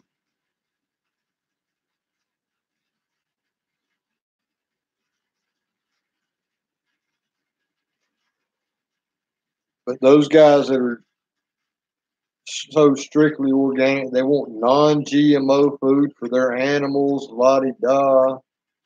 Man, I could care less about that. I'm not going to eat the non GMO food, but by the time it goes through the chicken, there ain't none of it left that's coming inside my body because the chicken's done digested. Then the worms have done digested what was in the chicken poop. By the time it gets back to the vegetable garden, there ain't no GMO. There's just organic left.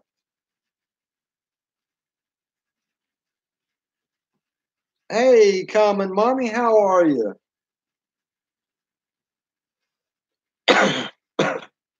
Getting some new folks in tonight. This is great.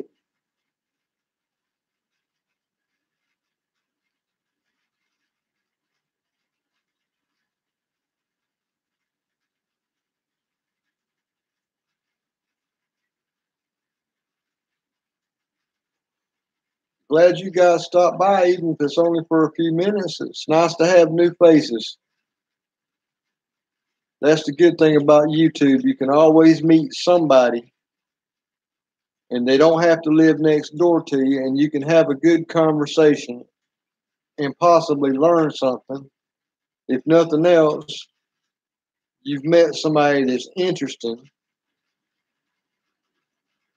and it gives you a glimpse into how other people live, not just I live in South Georgia, so I know how people in South Georgia live. Talking to Elizabeth and a couple of others that are regulars on my live streams, I'm getting to know how people where they live relate to each other. And, we've got a lot in common, but there's things that are different. Easy boy, if you would just whip his ass once and for all and be done with it, you wouldn't have to worry with him. Quit playing with him. Show him you're the boss. You've been here 15 years. He's been here, what, 4 months now? Just go ahead and let him know you're the boss. Quit trying to pitter pat around with him. Don't be nice to him. Put him on the ground one time good and hard, and he'll leave you alone. This is the baby of the family here.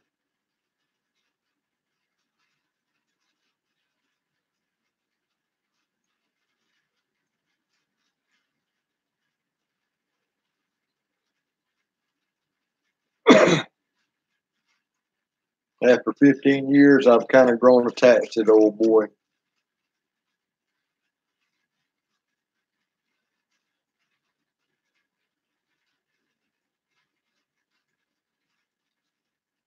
I have one cat too many,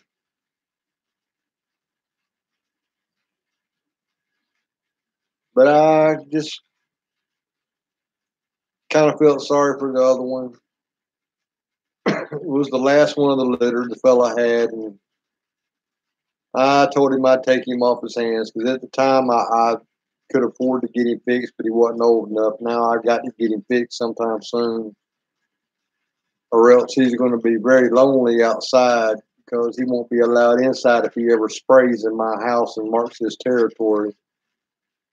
Because his territory ends at that front door, and my territory begins on inside the front door. So you mark my territory, you're leaving.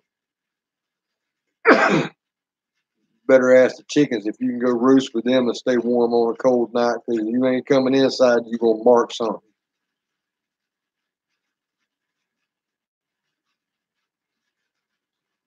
And the only reason why he's still here is because I have seen him catch a mouse, so he's a mouser.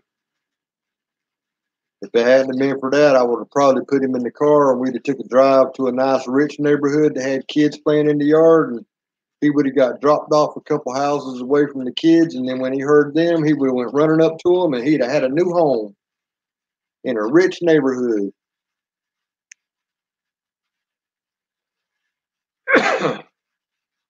But since I keep animal feed around and this old boy here is 15, he still mouses, but he ain't as fast as he used to. He used to get every one. Now he'll miss one once in a while. So I got a replacement cell kitty back there waiting in the wings. I just got to get him fixed over the summer, hopefully.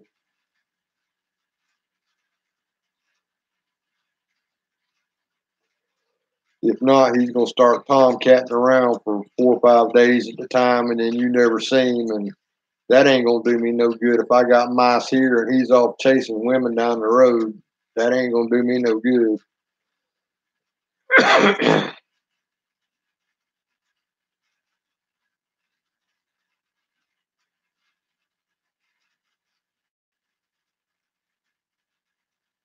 Fish, why are you swimming in circles?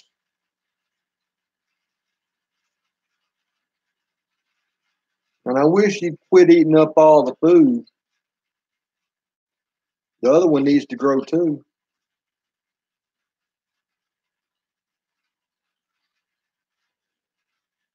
But yeah, Elizabeth, all I've got is Easy Boy and Cell Kitty.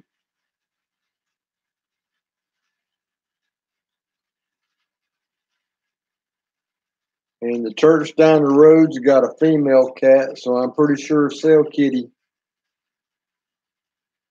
he'll be a daddy for long.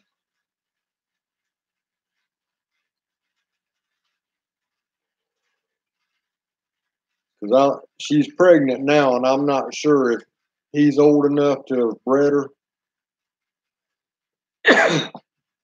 But I do know she's pregnant, and I do know there are other cats in the neighborhood because I have disposed of a couple. They get near my chicken pen and they're not my cat, they got to go. Sorry, that's just the way it is. And for the most part, they've all been Toms.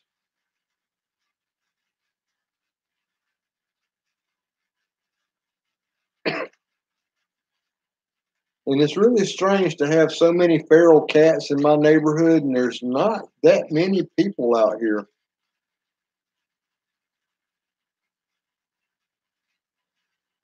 Oh, yeah, they will.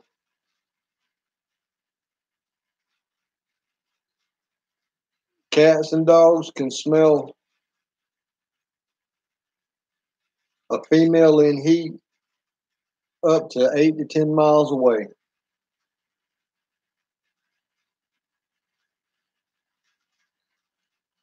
and they will make a beeline with their nose.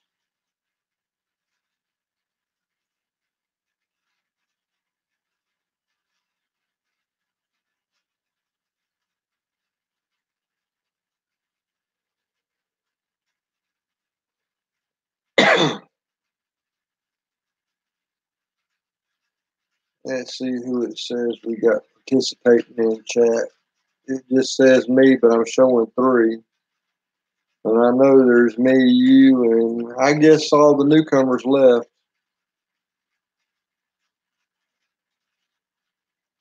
Yeah, I think I must have scared them off. I might be too conservative.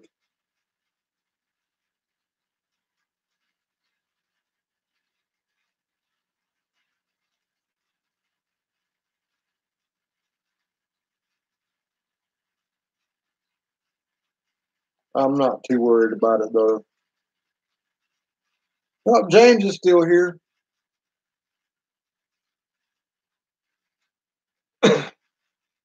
James, you do any gardening?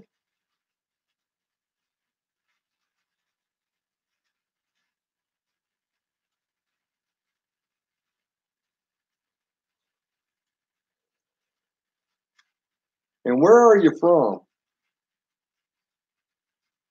I'm from way down south in southeast Georgia. I'm close to Brunswick, Georgia, Jacksonville, Florida, and Savannah, Georgia. Oh man, that means you don't get to eat real tomatoes because those that they sell at the grocery store, you can't call those tomatoes. I've got a cousin that is dean of psychology at William and Mary College in Virginia.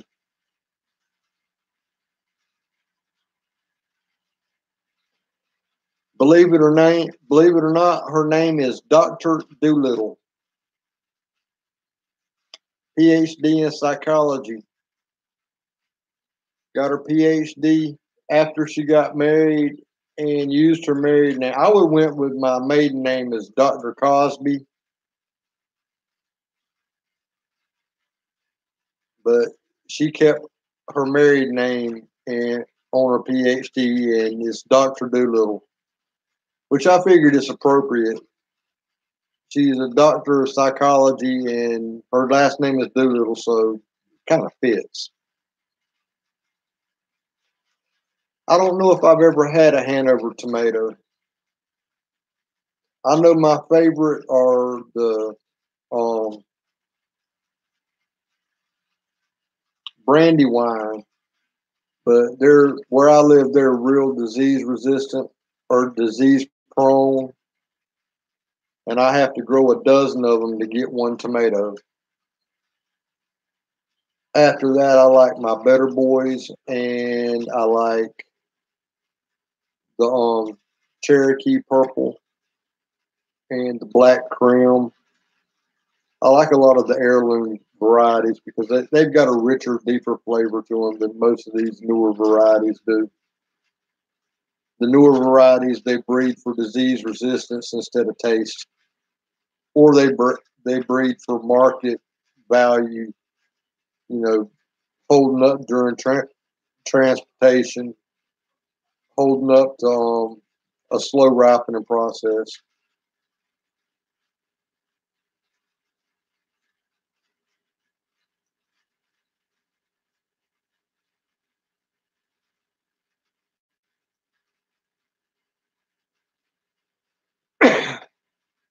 I'll have to look around see if I can find some Hanover seed and try them out.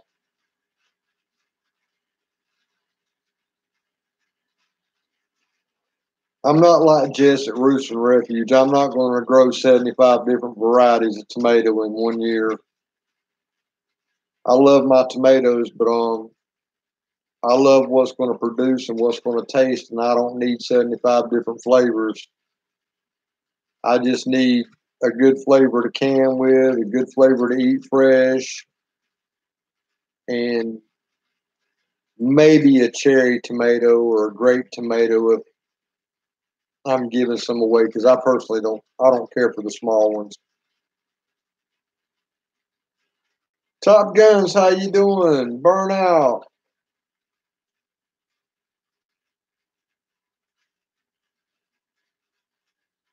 Sheldon Williams.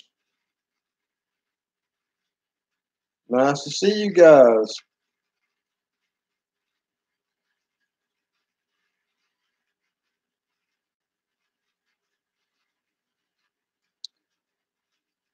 Not sure what you're talking about, but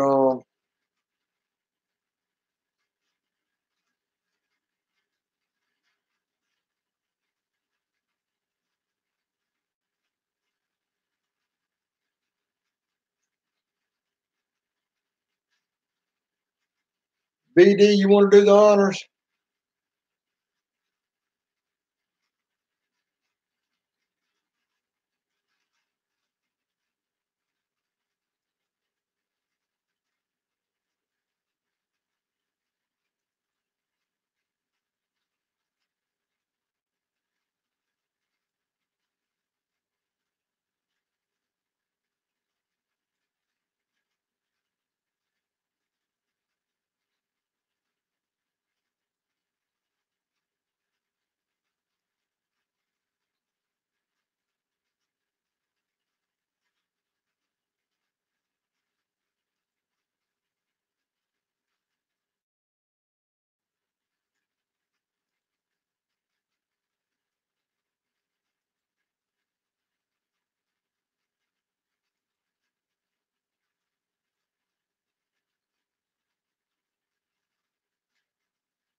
Hey, Burnout, how you doing?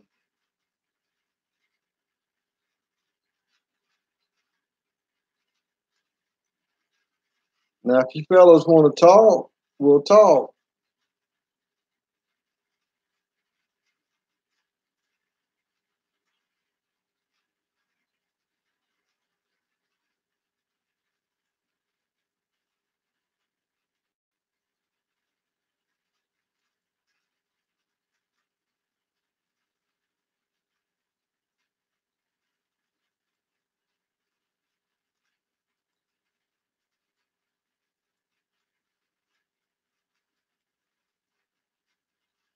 I'm 48, and I don't put up with nonsense.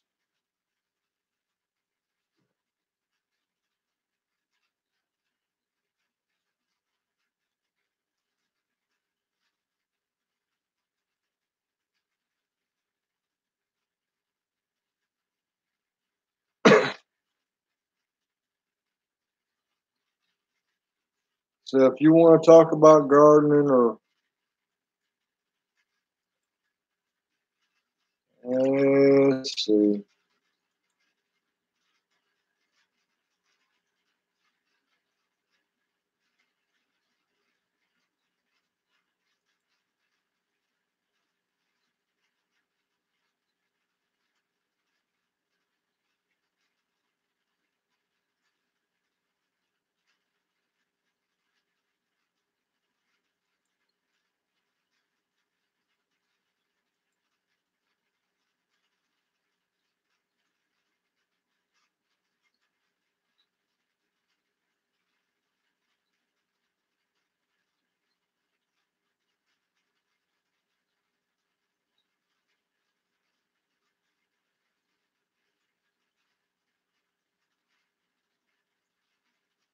Yep, I'm 48, and I don't put up with nonsense. So, if you're affiliated with these guys, you might want to join them and go ahead and leave.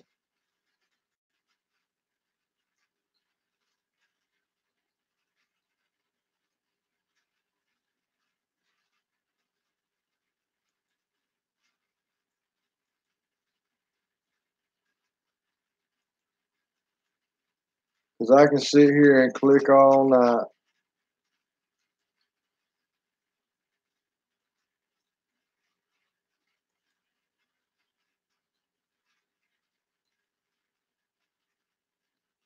Can't even spell either.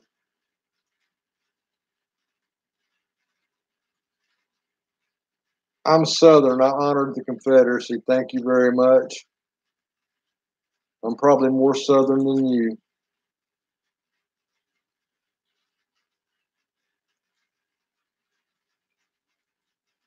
This is kind of fun. It's the first time I've ever been trolled. Hey, J Dog.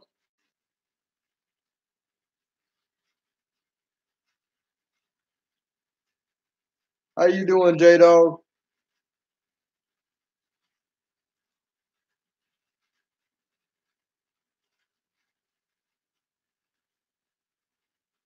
J Dog, see all these idiots around here? I just gave you a wrench. Go to work on them.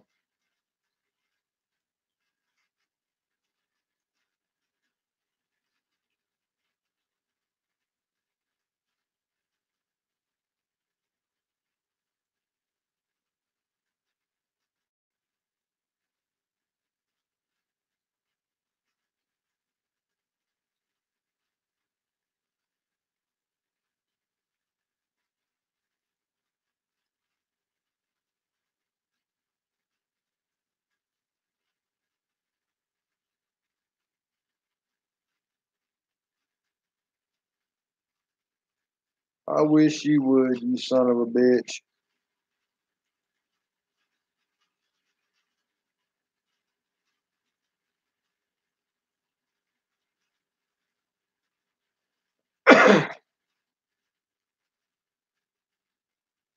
Oh, I put Negro in timeout. I should have reported him. I don't like his name.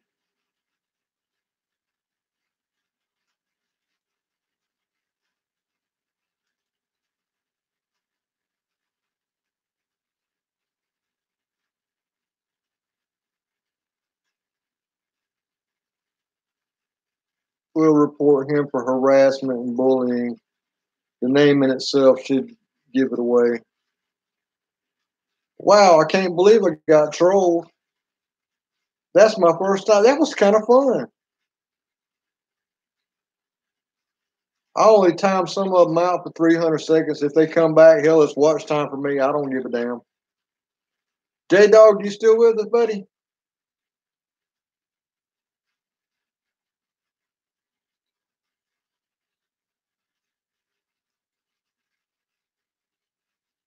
No, FBI, I don't need assistance, but we'll put you in timeout too.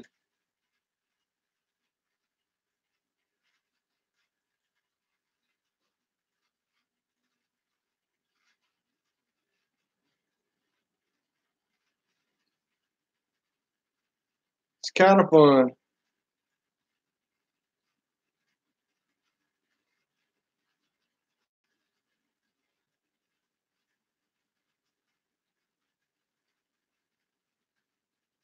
Yeah, these are my first trolls. This is kind of fun.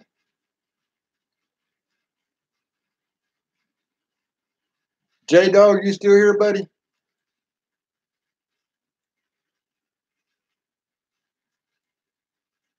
Listing 8 participants, but I ain't seeing none of them in there.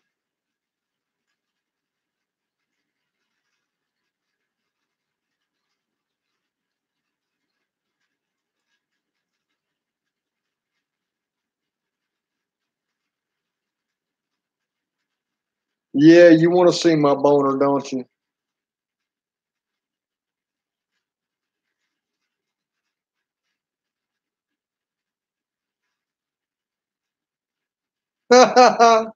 Goalie pads, you know what? I'm going to sit here and let you guys go on and on because the more you have, I'm just going to let you go because it's watch time for me, you dumbass.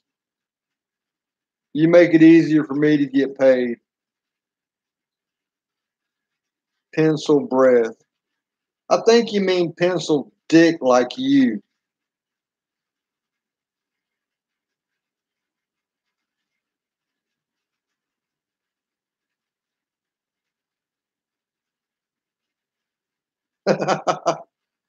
Keep going, fellas. You're doing good. I'm not going to put you in timeout anymore. I'm going to take the view time. And I bet you're the only one that goes around smelling floors, you idiot. No, they're not bored. They're just stupid. This is the best the liberal left has to offer. They probably voted for Alexandria Occasional Cortex. Now you lick ceilings.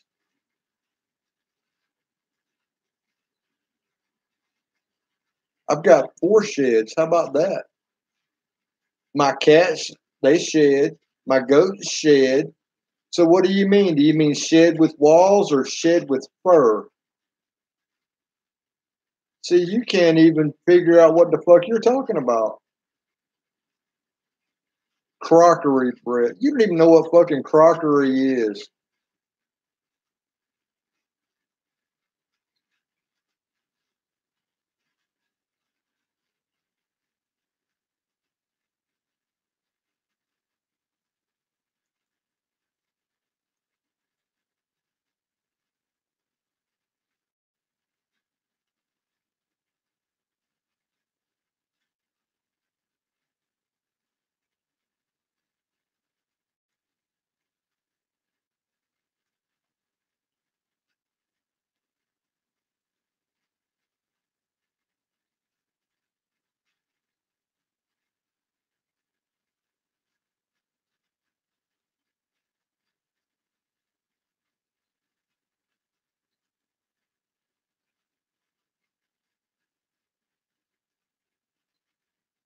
Man, don't even bring the Doors into it. You probably don't even know the rest of the song. And their first song hit #1 May 17th, 1967. And it wasn't This Is the End. It was Light My Fire, you fucking moron.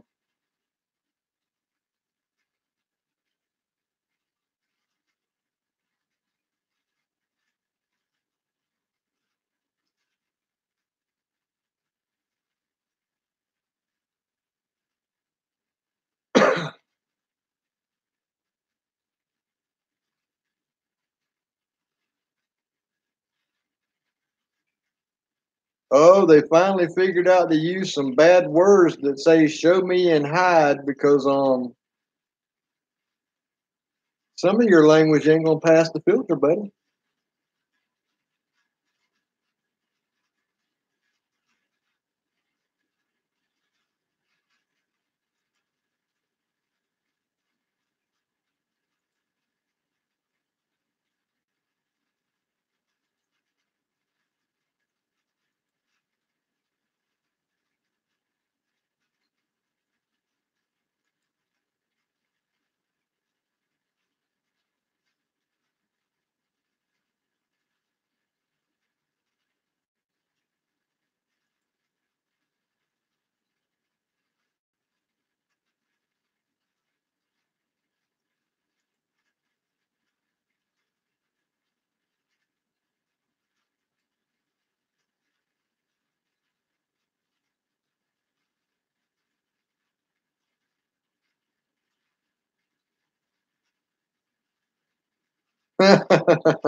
Oh, funny.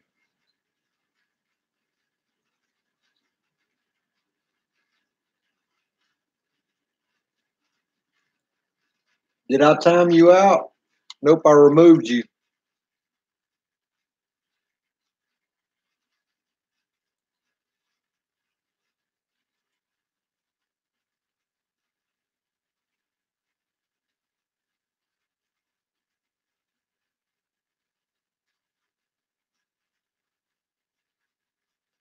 Whatever's in my can is my business, you asshole. Bye bye.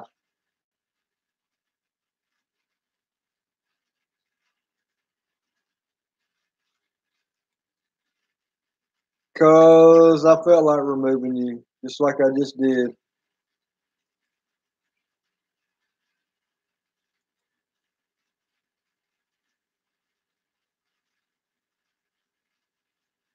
I'm from Southeast Georgia.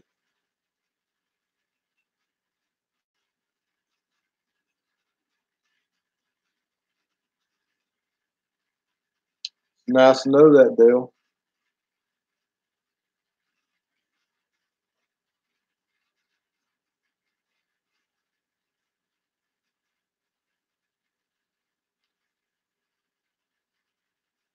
Well, if you join in with these guys, then you'll never find out what this stream is about.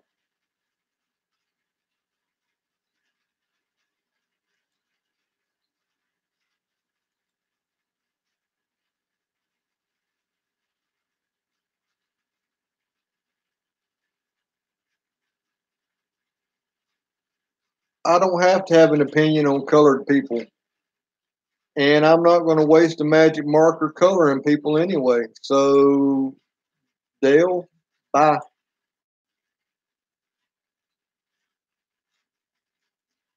Window breath. That's like a breath of fresh air. Bye.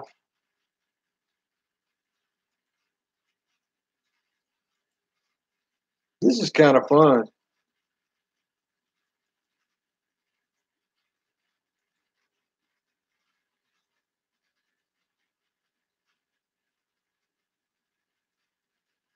No, FBI, that's why you're still here now. But you jumped in the middle of them, so I just took it that you're part of them.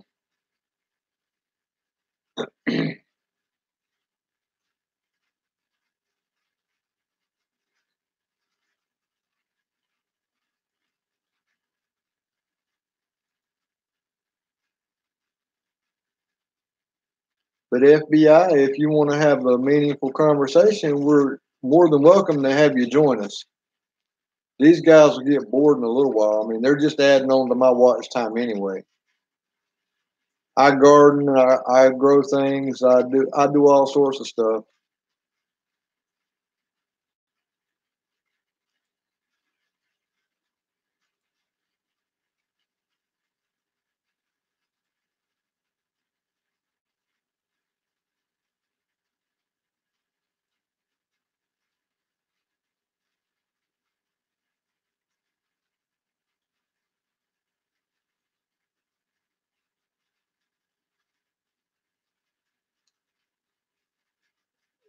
You're true on that, FBI, but at the same time, I learned a long time ago it's better to make three nickels than two dimes any day. So if I lose one person getting rid of 15 that are going to drive away 10, I'm better off with the 10 than I am losing one.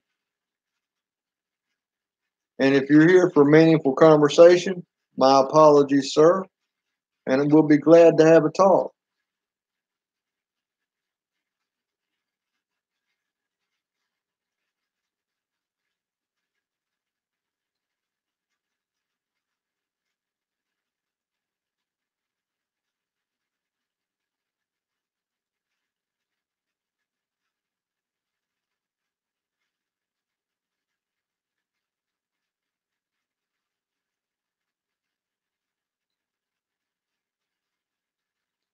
See, like that racist bastard right there.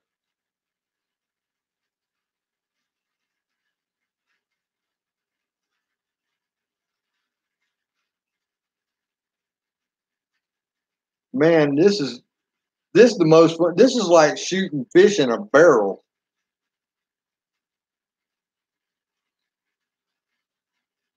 GM Lamine 23. Hello. Let's hope you're not like the rest of these assholes. And FBI, again, my apologies. Tell us a little bit about yourself. Where are you from? Do you garden? Do you homestead?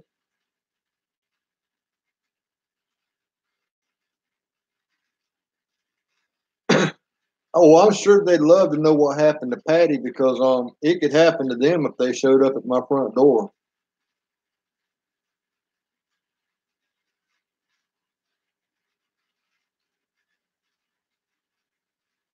See, he picks cotton.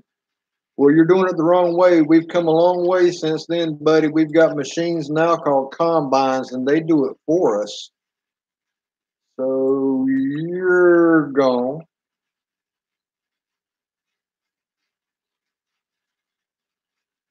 So you're from Italy.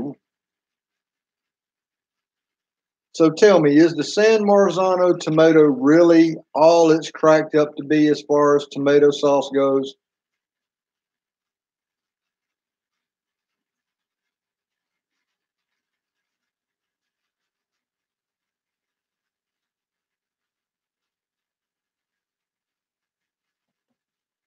I've thought about growing some, but I just haven't done it yet.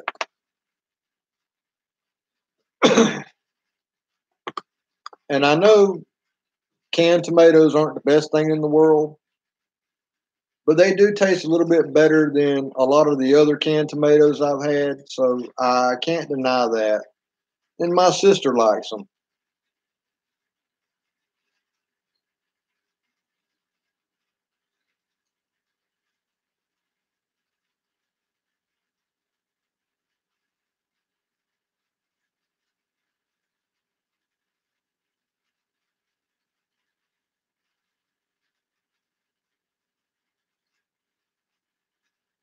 You're one of them? Well, as long as you don't act like them, you can stay.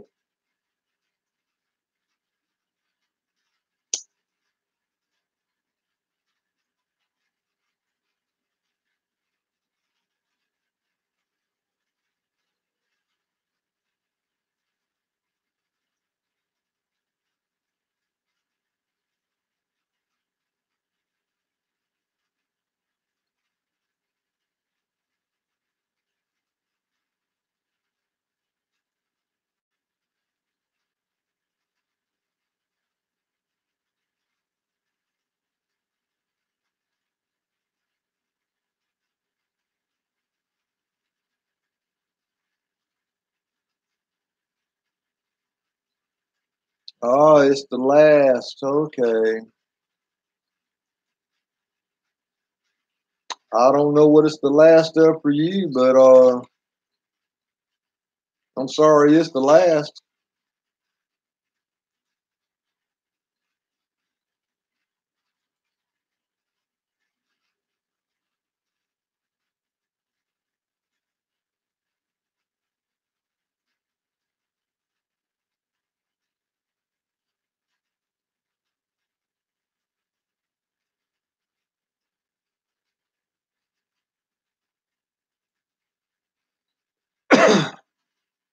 This is kind of fun.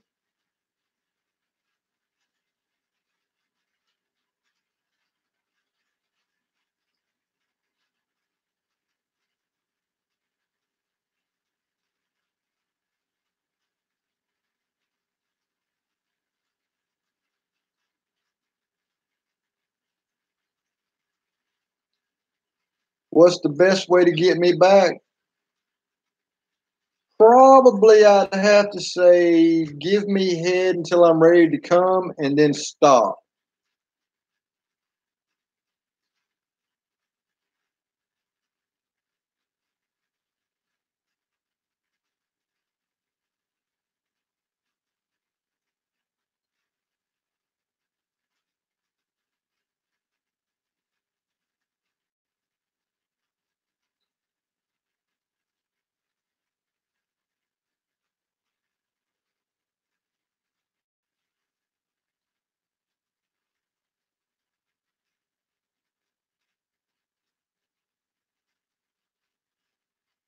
I noticed FBI, he's not around anymore, so must have been with him.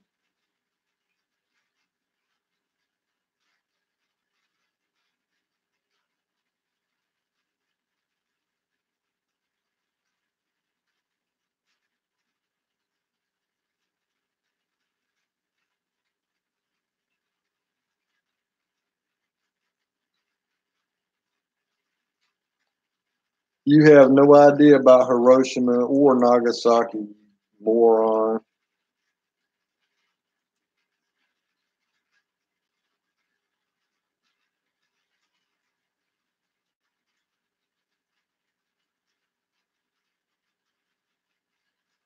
I don't know. How much do you act like an asshole during the week? Probably a whole lot less.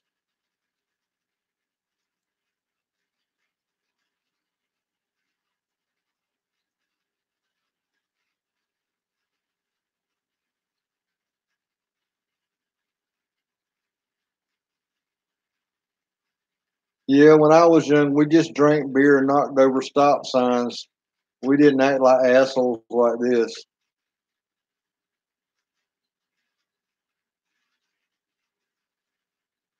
I bet you probably like men too, but so what? Their prerogative.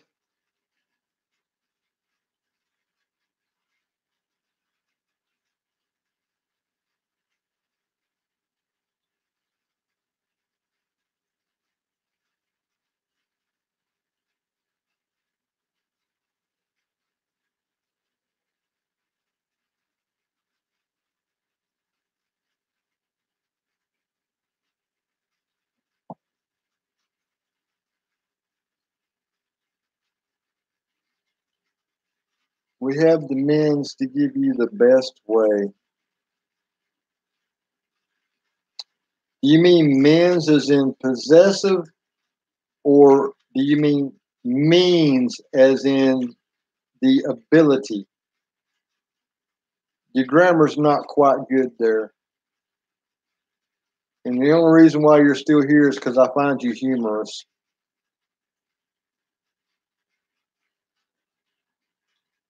Elizabeth, I think what you meant to say is kind of like George Bush Sr.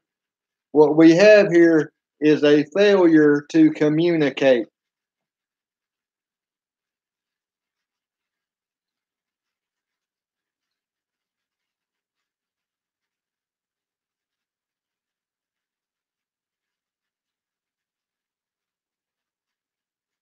They're surely adding to my watch time, so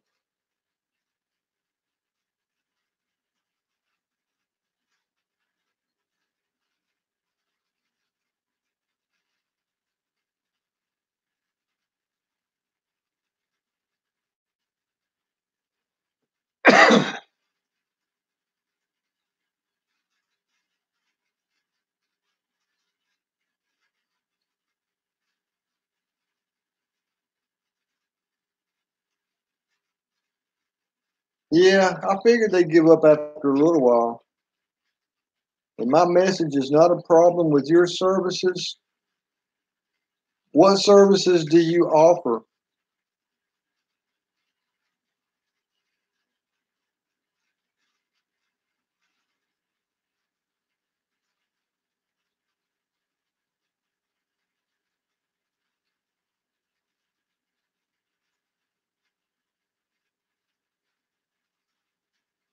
The fish in my fish tank offer a service.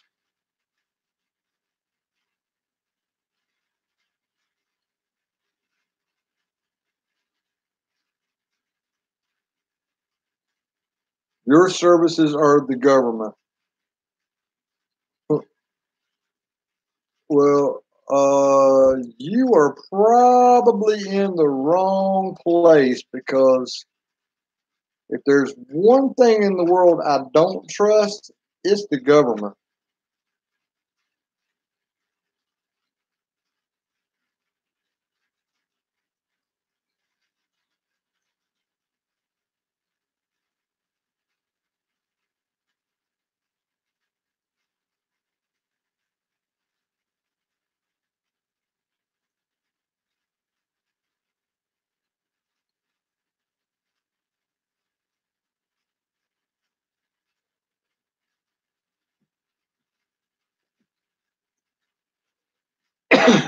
That'd be like coming up to my house and trying to sell me a vacuum cleaner. The scariest 9 words in the world are I'm from the government and we're here to help.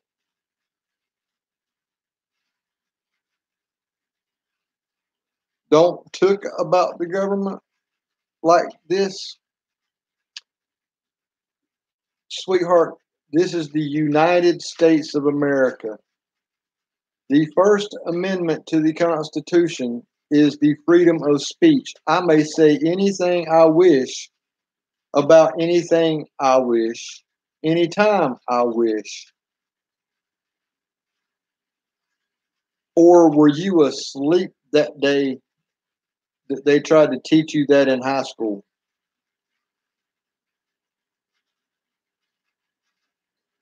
Because apparently you're not from Italy.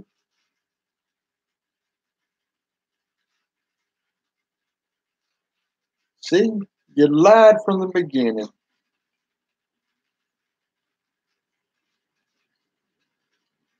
If you're from America, tell me what the 14th Amendment to the Constitution is. No, 15th Amendment.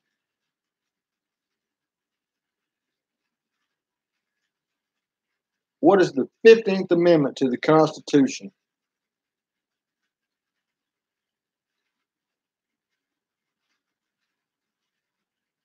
I got $100 bill says you cannot tell me.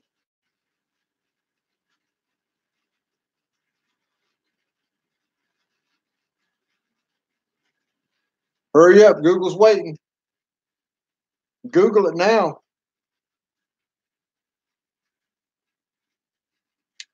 Too late.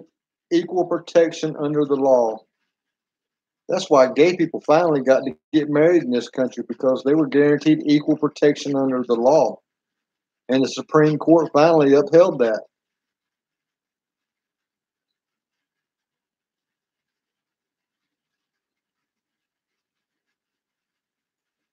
Thank you for your time. You have been most gracious and entertaining.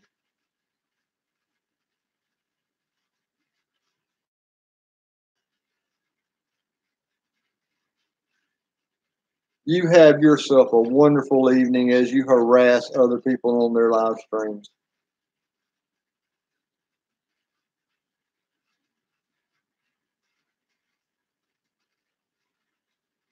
Because truly, you made my night. This is the first time I've ever been trolled. I love it.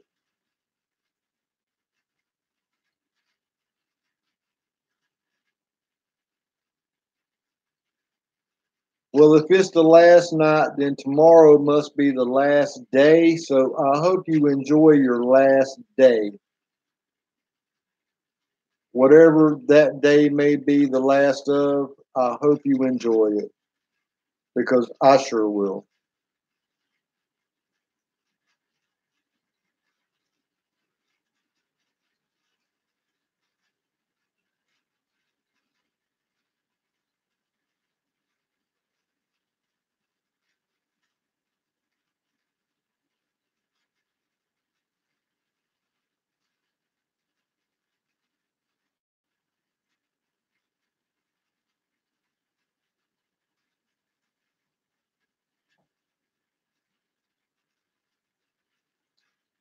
It can't be the last night whenever the hourglasses are both empty.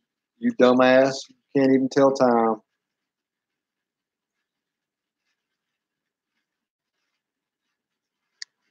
When there's nothing in the top part, that means time is up. It's over. And there's still night left. So you're wrong.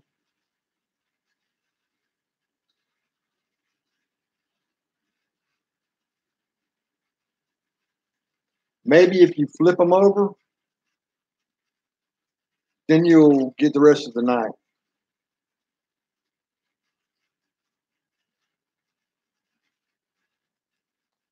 Well, it's been nice talking to you, G Lamine 23. So you have yourself a great last night.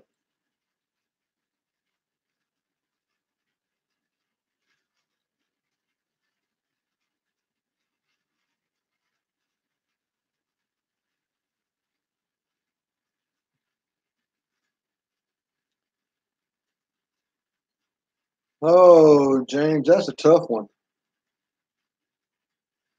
About the only fruit I don't care for is citrus fruit. Other than that, I eat most other fruits and I love them.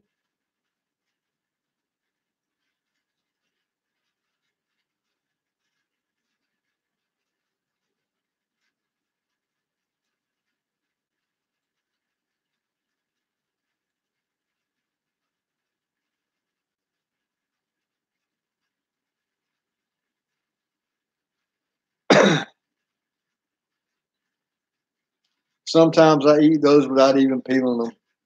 Monkey eggs, fur and all.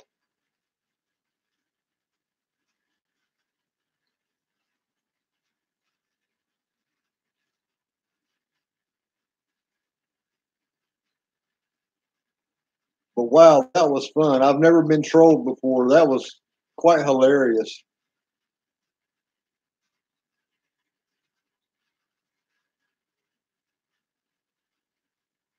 But they added to my watch time by at least 2 hours. That many of them.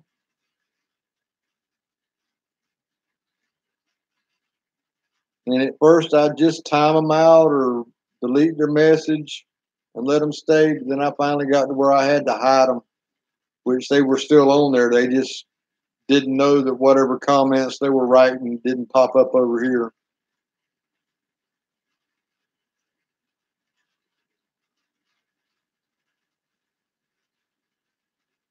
But this is the last night of something. It's the last night of April 1st. Oh my goodness, I figured it out. That's got to be what they meant.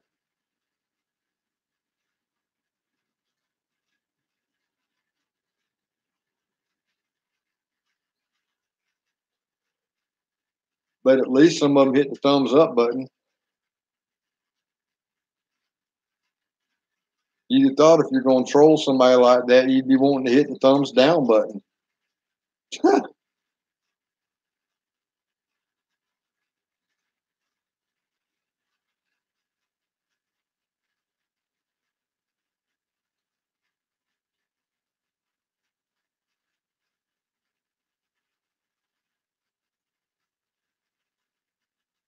But I noticed the FBI guy, he shut up pretty quick.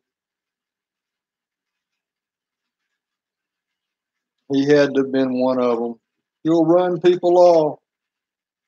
Well, I'd rather run one person off accidentally than let 5 people run off 15 others on purpose. So win some, lose some.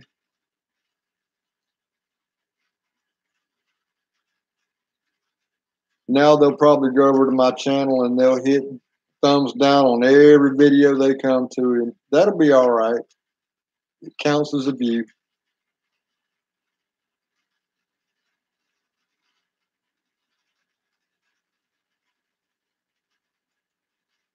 Let me check that real quick. Got 3 notifications.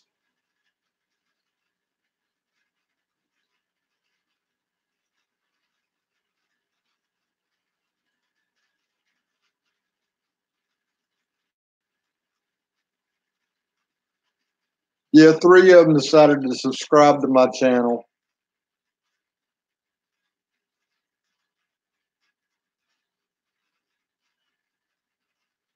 I think that's funny. 3 of them going to subscribe to my channel so that every time I post a video, they can hit the thumbs down on it.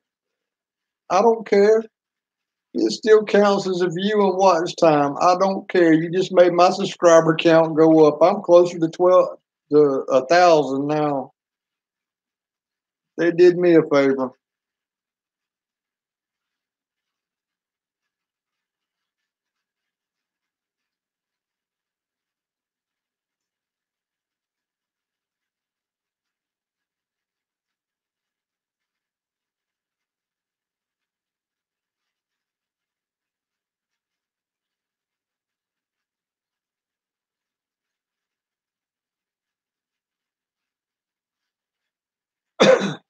But they'll be watching for every time I do a live stream for the next week or so. Because after a while, they'll get bored.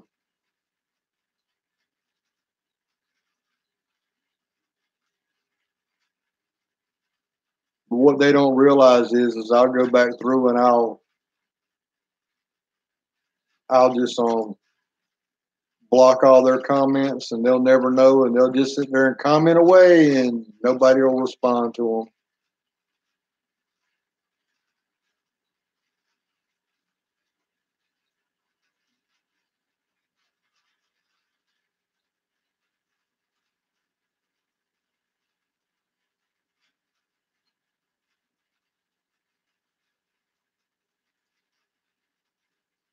Favorite vegetable?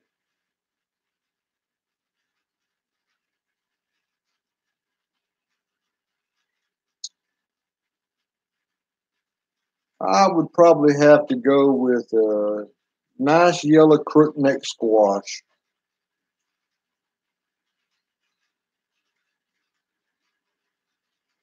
Hang on a second. Cat's at the door. He's wanting to go out.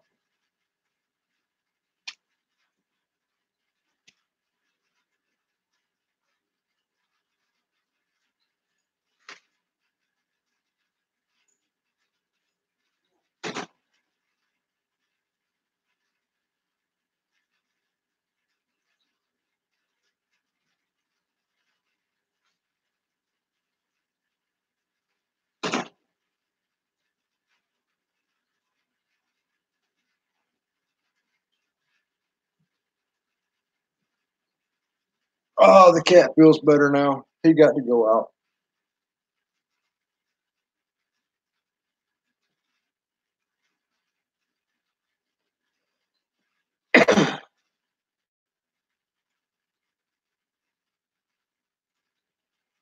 Yep, technically a tomato is a fruit. But then again, half of our vegetables are fruits.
I don't know, but I'm kind of bored without them now.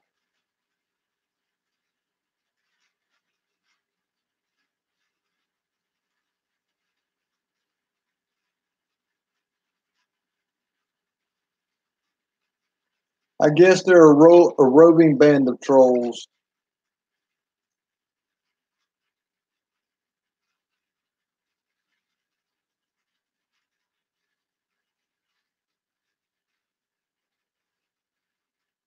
I don't think they classify as trolls. They're more like gnomes, roaming gnomes.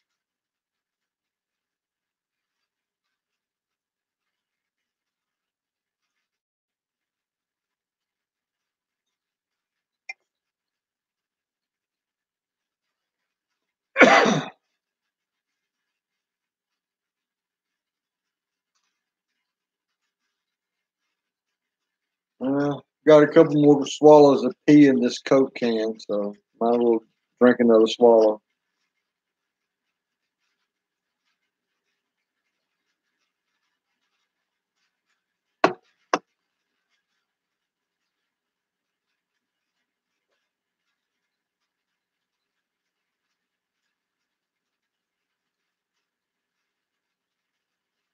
And they wonder why cops shoot so many smart mouth people. Those were a prime example. Cops would have pulled them over and they acted like that, they'd have been shot. Or at least tased.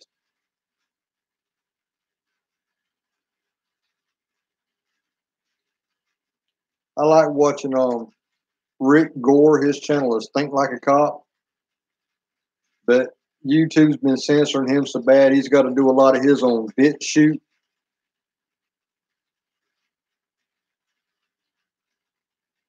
Oh, I hate you.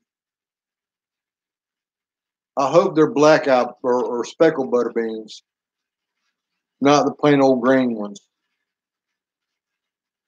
Speckled butter beans are my favorite of the butter beans. That and Ford hooks, which reminds me, I've got to get some more Ford hook seeds. I'm out. But first, I've got to get the garden tilled up. Oh, you got to go with the speckled, sweetheart. The speckled are so much better.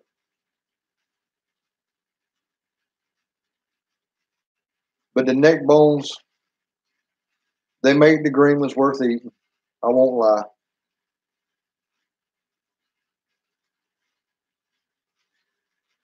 James, did you leave us?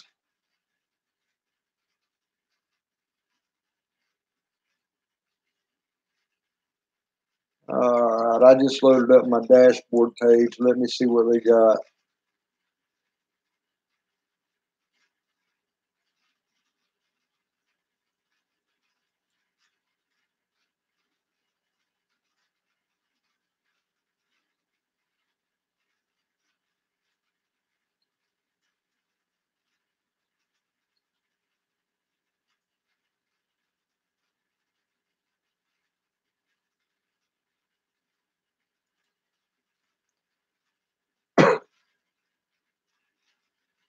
I went from 144 subscribers to 152 off of these idiots.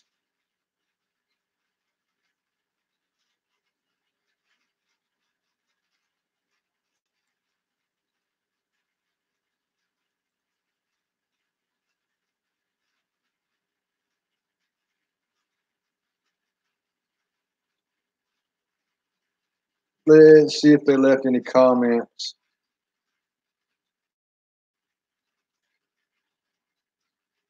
No comments.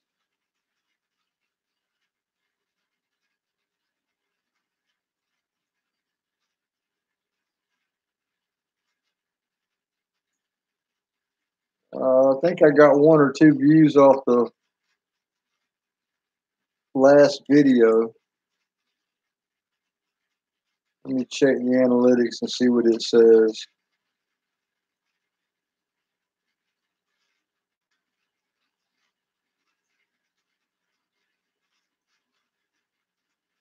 I got one view off of them.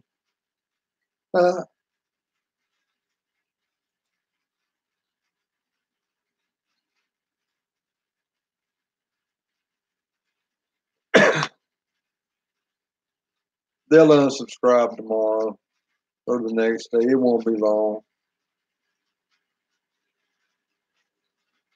Yeah, I've got to go back and check my keywords to make sure I've got most of the cuss words marked that are common, so that way none of them will show up before I have a chance to review them.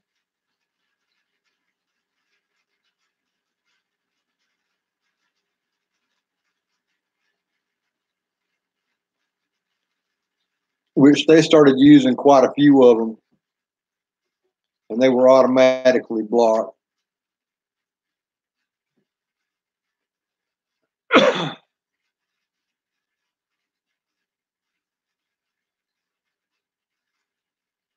But I've got certain trigger words that whenever they use one of those in a comment, it's automatically held for review.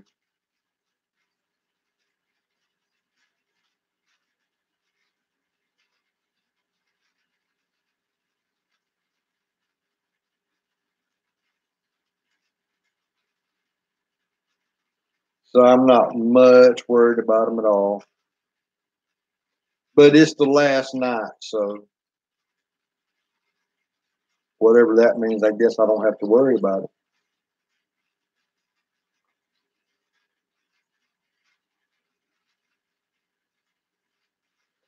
Man, I forgot to get some milk while I was in town today because I just remembered I baked a chocolate cake today. Oh well, it'll taste good with sweet tea because I don't feel like cooking much for supper. So I've got leftovers and I don't know if I want to heat them up.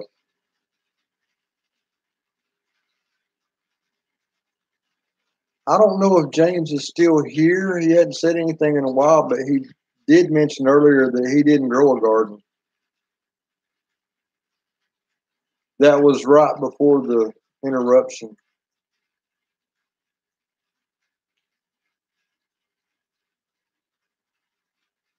Yeah, and I meant to get some milk today, and I forgot all about it, knowing that I had just taken that cake out the oven when I went to town to get my check. But I guess with the seeing the schedule and how I'm being treated, mm, no, it just kind of slipped my mind because I was a little pissed.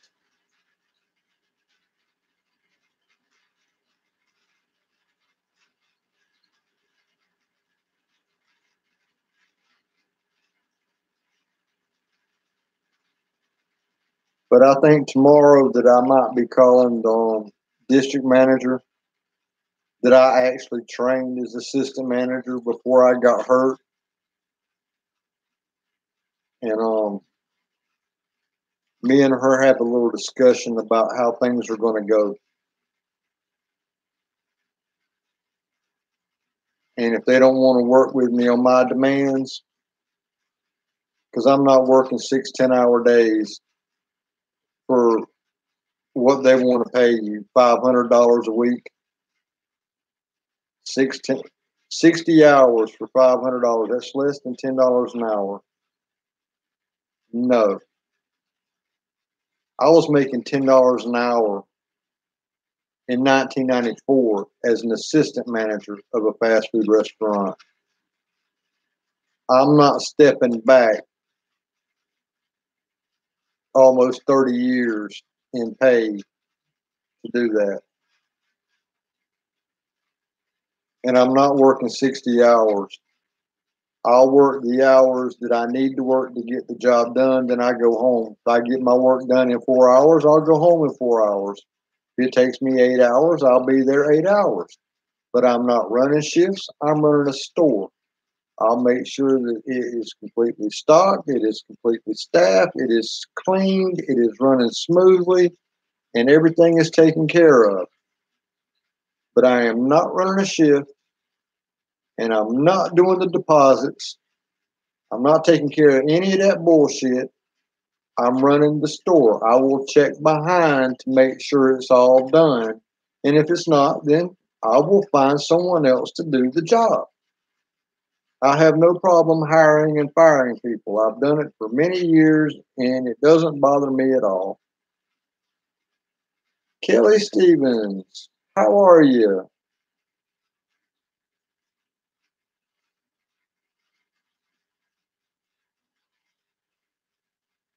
You missed all the fun. First batch of trolls, they were just rolling in all over the place, and tonight's the last night. We don't know what it's the last night of, but it's the last night.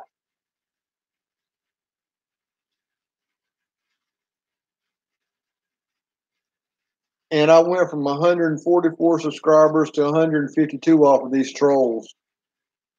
They just don't realize that I've got keywords set up for review if they make any comments or anything.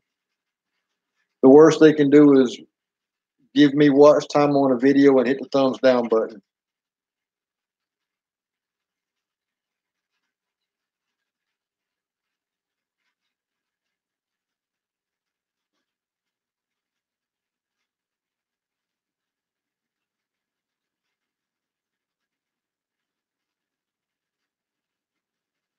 But yeah, for about 10 or 15 minutes, we were bombarded by trolls, and I'd kick them out the chat. They'd come back. I'd put them in timeout. They'd come back, and I finally just started hiding them all. Let them just type their little fingers to a nub. Nobody will ever see what you type.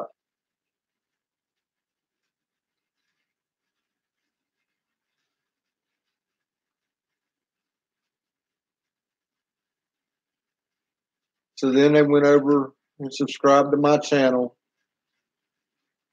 To 8 of them. So, oh well. I figure the next few days they'll all drop their subscriptions, or YouTube will drop it since they didn't. I think you got to watch like 2 minutes of a video, or either make a comment, or after like a day, YouTube kicks them off, and they're not a subscriber to you anymore. YouTube automatically takes them off. Oh, thank you, James. Just be sure you watch at least 2 minutes of a video, and you'll be good. Otherwise, YouTube's liable to drop you off of it.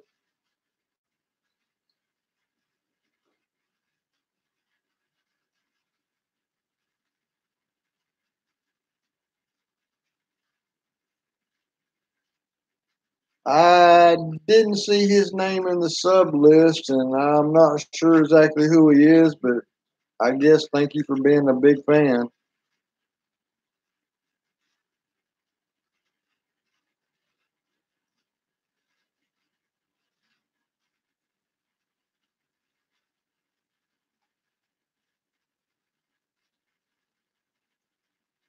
So, Jules, tell us a little bit about yourself. Where are you from?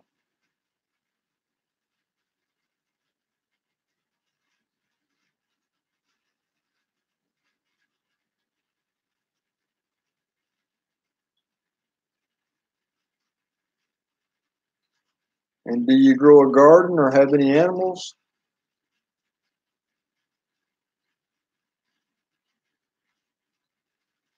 Okay, so you're a knit girl.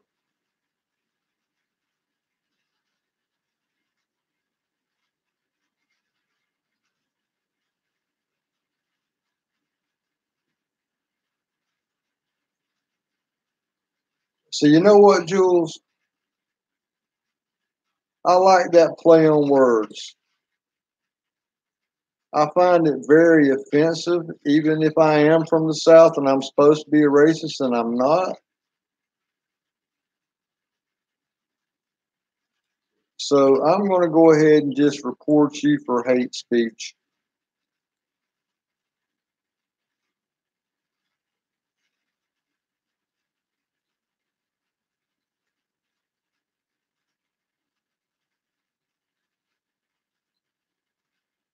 So, what kind of garden stuff do you grow?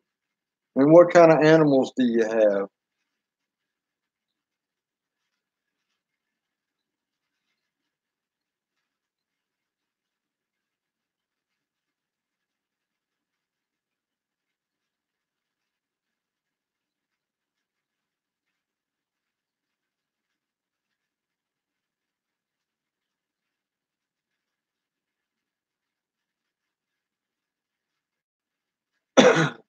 Oh, so now we got quiet.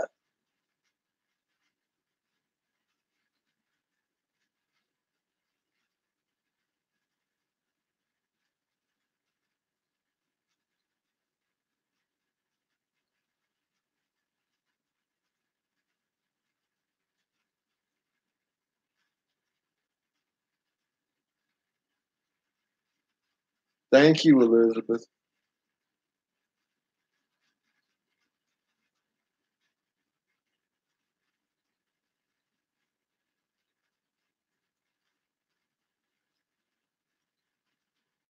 Because I got a feeling he's not going to say anything else.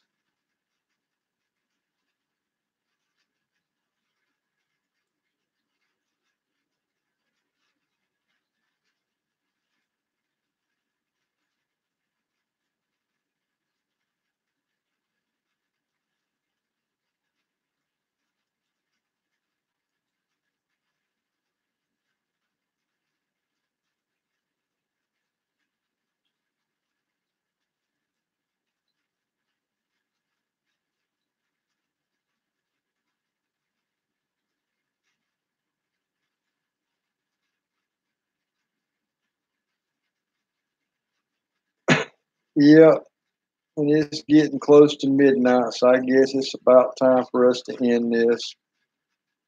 I know some of us got to get up in the morning, even though I don't want to, I need to, especially if it's supposed to rain tomorrow. I need to get out and get something done, especially feeding animals before it rains. But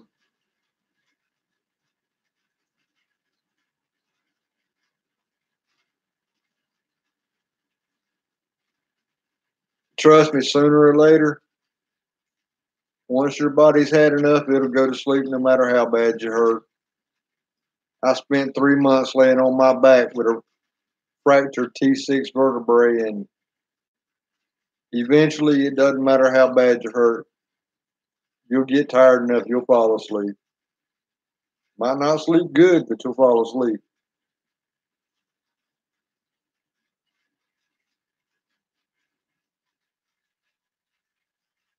Good night, Elizabeth. And we'll try this again later on in the week, and we'll see if we can have some more fun slaying trolls. I feel like I'm in Lord of the Rings now.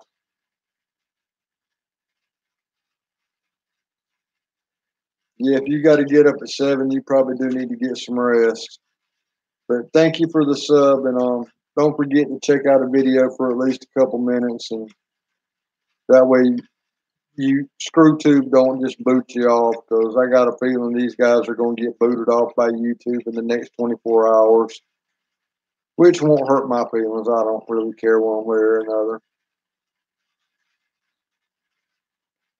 But I'll talk to you guys later on this week, and enjoy your night. Try to get some rest, and we'll get together later on.